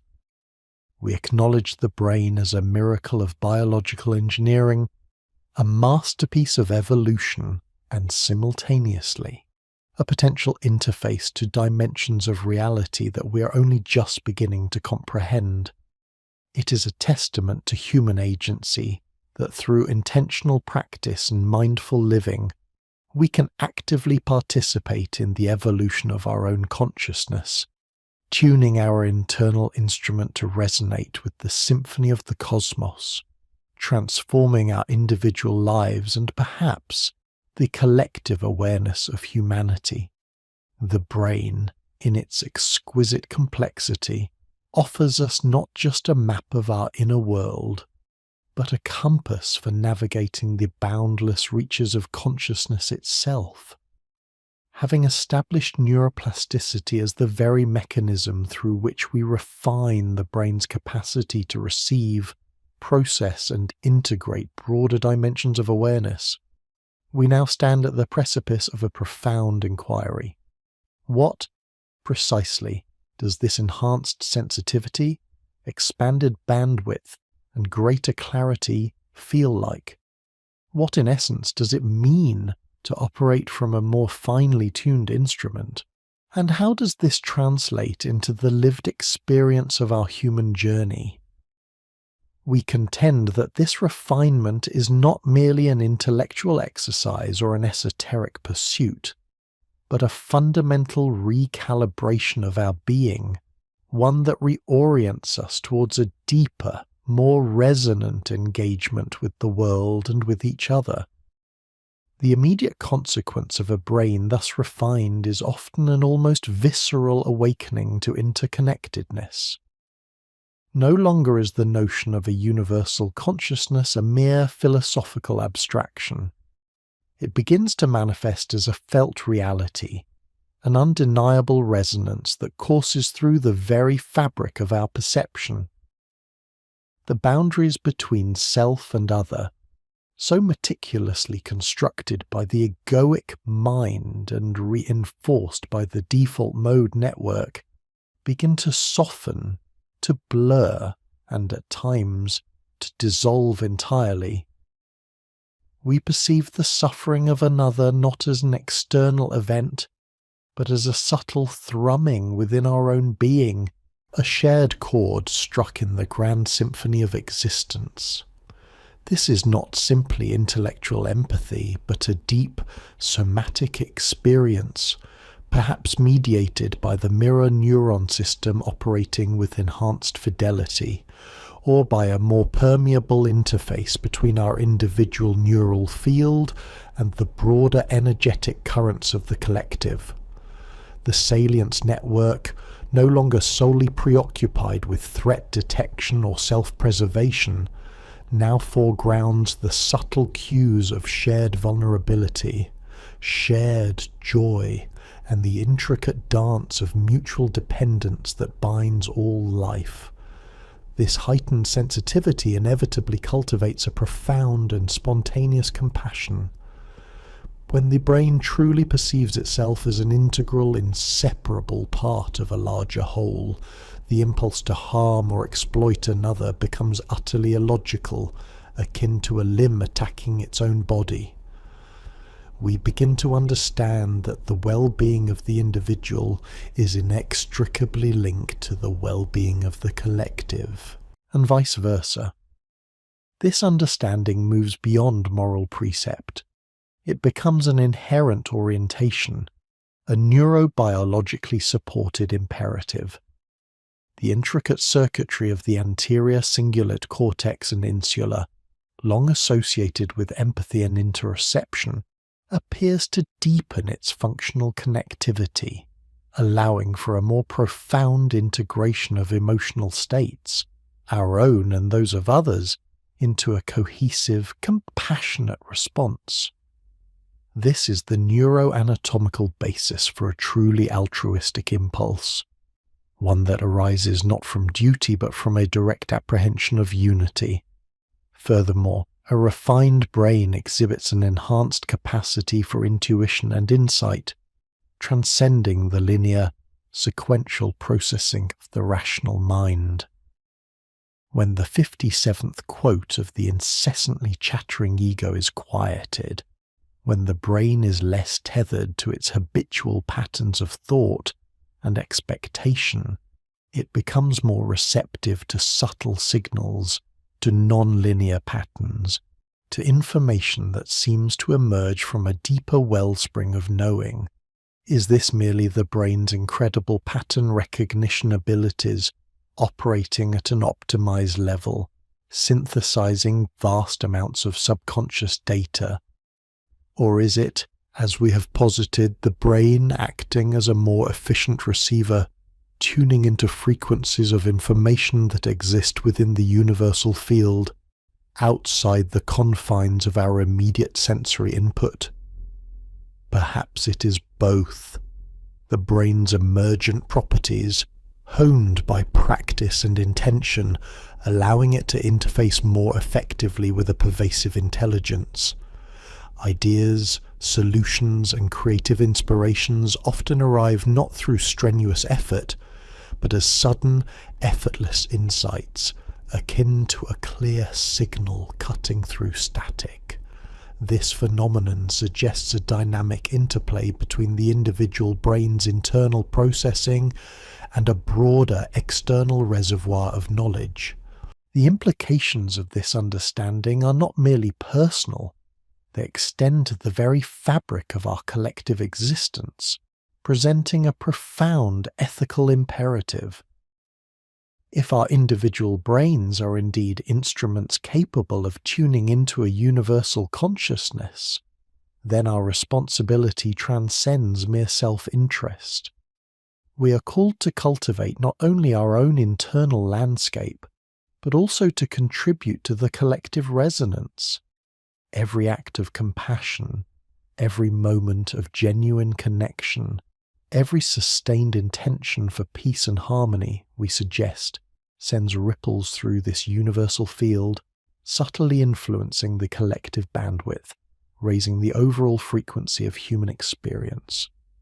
Conversely, every act of hatred, division, or ignorance contributes to the static, diminishing the collective capacity for clarity and interconnectedness. This perspective transforms neuroanatomy from a purely descriptive science into a prescriptive guide for conscious evolution, urging us towards practices and actions that foster greater coherence, both individually and communally. Yet, we must acknowledge the inherent challenges on this path of refinement. The brain, for all its marvels, is a biological instrument, exquisitely sensitive to its environment and prone to its own biases and limitations. The ego, a necessary construct for navigating the material world, can fiercely resist its own dissolution, clinging to narratives of separation and self-importance.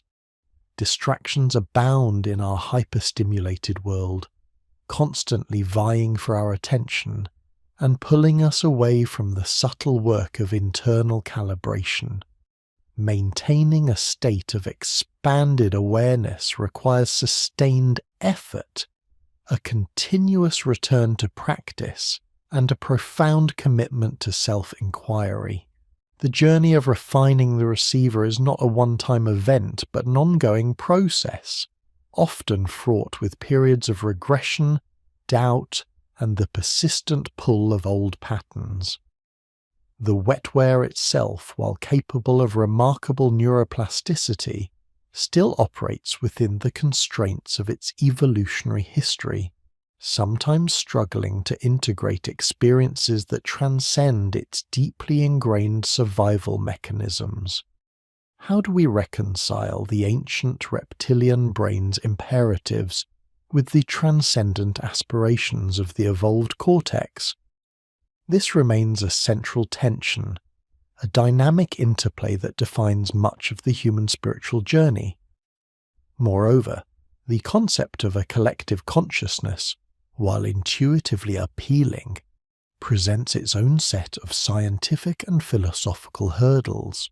While we can observe synchronized brain activity within groups engaged in shared practices, and while phenomena like mass hysteria or collective effervescence hint at a deeper resonance, The precise mechanisms by which individual brains might interact or contribute to a universal field remain largely unquantified and speculative. Yet, the very existence of shared cultural narratives, archetypal patterns, and the spontaneous emergence of similar spiritual insights across disparate traditions suggests a deeper underlying coherence that transcends individual experience. Could it be that as more individual brains refine their receiving capacity, the collective field itself becomes more coherent, more accessible, creating a positive feedback loop that accelerates the evolutionary trajectory of humanity? This is a question that invites interdisciplinary exploration, bridging neuroscience with quantum physics, sociology, and the wisdom traditions. Ultimately, the journey through the sacred landscape of neuroanatomy reveals not a fixed destination, but an ever-unfolding process of becoming. The brain, in its exquisite complexity, is not merely a biological machine, but a living, evolving interface between the finite and the infinite, the personal and the universal. Our exploration of its structures and networks has been an attempt to map the terrain of this interface, to understand the how of our experience of consciousness, self, and transcendence. But the why, the ultimate meaning and purpose of this intricate design, remains a profound mystery, a whispered invitation to deeper contemplation. We are, each of us, living experiments in consciousness, endowed with the remarkable capacity to consciously sculpt our own neural pathways, to refine our internal instruments, and thereby to expand our perception of reality. As we conclude this exploration, we are left not with definitive answers, but with an enriched understanding of the questions themselves and a renewed sense of wonder at the miracle of existence. The brain, this 3-pound universe of wetware, holds within its folds the potential for unimaginable transformation, for a radical reimagining of what it means to be human. It beckons us to engage with intentionality, to cultivate practices that foster coherence and compassion, and to approach the ongoing unveiling of consciousness with humility, curiosity, and an unwavering sense of awe. The true frontier of neuroanatomy, we posit, lies not only in mapping its intricate structures, but in unlocking its potential as a gateway to a more integrated, compassionate, and universally aware humanity. The work of refining the receiver, therefore, is not merely a personal endeavour, it is a vital contribution to the ongoing evolution of consciousness itself. We have journeyed through the intricate landscapes of the brain, from the silent dance of individual neurons to the grand symphonies of large-scale neural networks. Imagine, for a moment, the microscopic elegance of a single neuron, a delicate starburst of dendrites reaching out, its axon a slender, shimmering pathway. It's an electrochemical ballet, a precise exchange of ions across membranes, a whisper of information passed from one cell to the next. Billions upon billions of these tiny self-contained universes igniting in a ceaseless, breathtaking rhythm. And from this foundational atomic-level precision emerges the awe-inspiring orchestration of entire brain regions, firing in harmonious concert, creating the complex melodies and powerful crescendos of thought, emotion, and perception. We have seen how this 3-pound universe of wetware nestled within the protective confines of our skull is not merely the generator of our subjective reality, the sole author of our inner monologue, but a sophisticated instrument, a receiver and translator of a consciousness far vaster than our individual selves. This understanding compels us to reconsider the very nature of existence, pushing beyond reductionist paradigms that would confine consciousness to the mere firing of synapses, to embrace a more holistic and integrated view of mind, brain, and spirit, a view where the brain is not an isolated generator, but a vital conduit, a unique portal.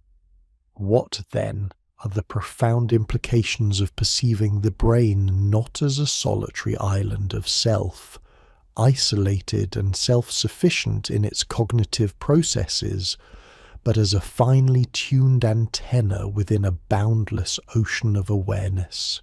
Consider the vastness of this ocean, a pervasive field of intelligence, an omnipresent consciousness that underpins all reality, much like radio waves fill the air around us, unseen but ever present.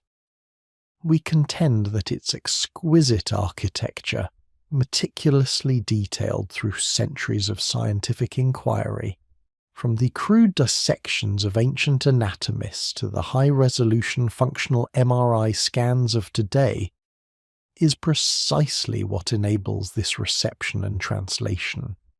It's a journey of discovery that has unfolded over millennia, revealing layer upon layer of complexity, from the electrochemical precision of synaptic communication, where neurotransmitters act as molecular messengers, bridging the infinitesimal gaps between neurons with astonishing speed and specificity, which sculpts the raw data of sensory experience, the fleeting scent of rain, the warmth of sunlight, the murmur of a distant voice, into coherent perception, allowing us to recognize a rose or understand a spoken word, to the intricate interplay of subcortical structures like the ancient amygdala, grounding us in our primal emotional responses and instinctual realities, or the hippocampus, weaving memories into the fabric of our personal stories, and the thalamus, acting as the brain's grand central station for sensory relay. And finally, to the vast cortical expanses, the wrinkled neocortex with its 6 distinct layers that weave the rich tapestry of thought, language, abstract reasoning, and self-awareness. Each component, from the most ancient reptilian brainstem to the most recently evolved frontal lobes, contributes to the brain's unparalleled capacity to interface with and interpret a pervasive intelligence. The brain, in this expanded view, becomes the ultimate interface, the biological apparatus designed to bring the ethereal, the formless, the universal consciousness into the manifest, tangible experience of our lives, to render the universal into the personal, making the infinite comprehensible within the finite vessel of our individual experience. This perspective elevates neuroplasticity from a mere biological phenomenon, a passive adaptation, to the very engine of conscious evolution. It is not simply that our brains adapt to new skills, allowing a musician to master an instrument or a linguist to learn a new language, or mend from injury, rerouting pathways after a stroke. Rather, neuroplasticity is the inherent capacity for the instrument to be refined, to be tuned with greater precision and sensitivity, actively and intentionally. Every moment of focused attention, whether it's on the delicate brushstrokes of a painting or the subtle rhythm of one's own breath, actively carves new neural pathways, deepening the grooves of concentration and clarity. Every act of compassion, the genuine empathy felt for another's suffering, strengthens the neural circuits associated with altruism and connection, literally wiring us for kindness. Every sustained foray into contemplative practice, be it silent meditation, mindful movement, or deep prayer, actively remodels the physical and functional architecture of our neural networks, like a sculptor refining their masterpiece. When we engage in practices that quiet the default mode network, DMN, that incessant internal monologue, the voice of the ego constantly narrating, judging, and reliving the past or anticipating the future, we are not merely silencing the internal chatter, we are dismantling the rigid structures of the egoic self, the self-referential narratives that create a sense of separation and limitation. In this newfound spaciousness, we create room for a more expansive, interconnected awareness to emerge, a profound sense of unity with all things, when the salience network responsible for detecting and filtering important stimuli is consciously directed. It is not just shifting focus from the mundane to the immediate.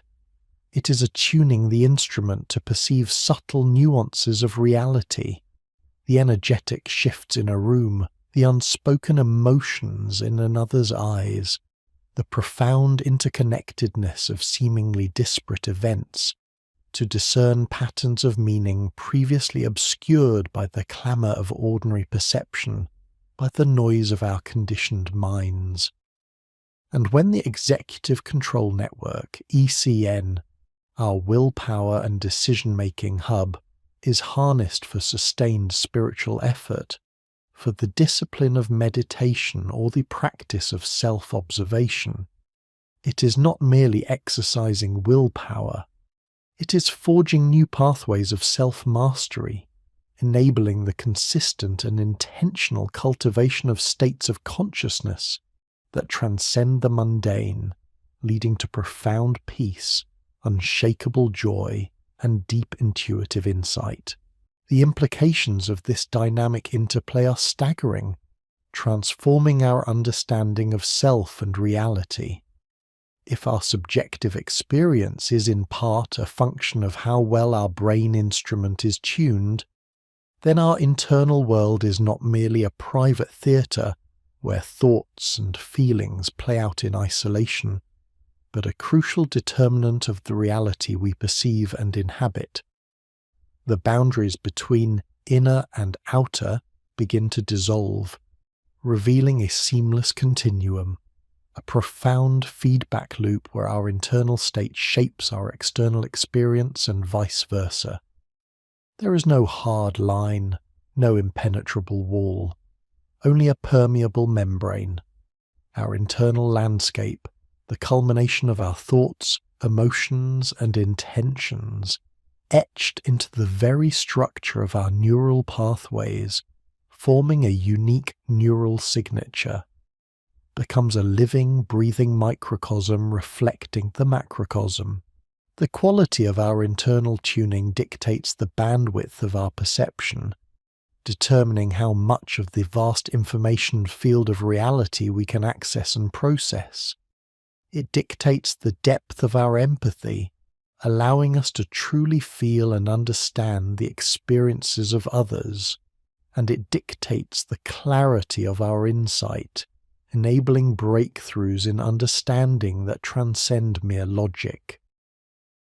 To cultivate the inner landscape, therefore, is not an act of withdrawal from the world, a retreat into navel-gazing, but a profound engagement with its very fabric, an act of co-creation. We are not just observing reality, we are actively participating in its manifestation, colouring its hues, and shaping its forms through the lens of our finely calibrated consciousness. Our inner world is not just a reflection, it's a projector, casting the quality of its light onto the canvas of our perceived existence. This leads us to consider the profound ethical and societal dimensions of this integrated understanding.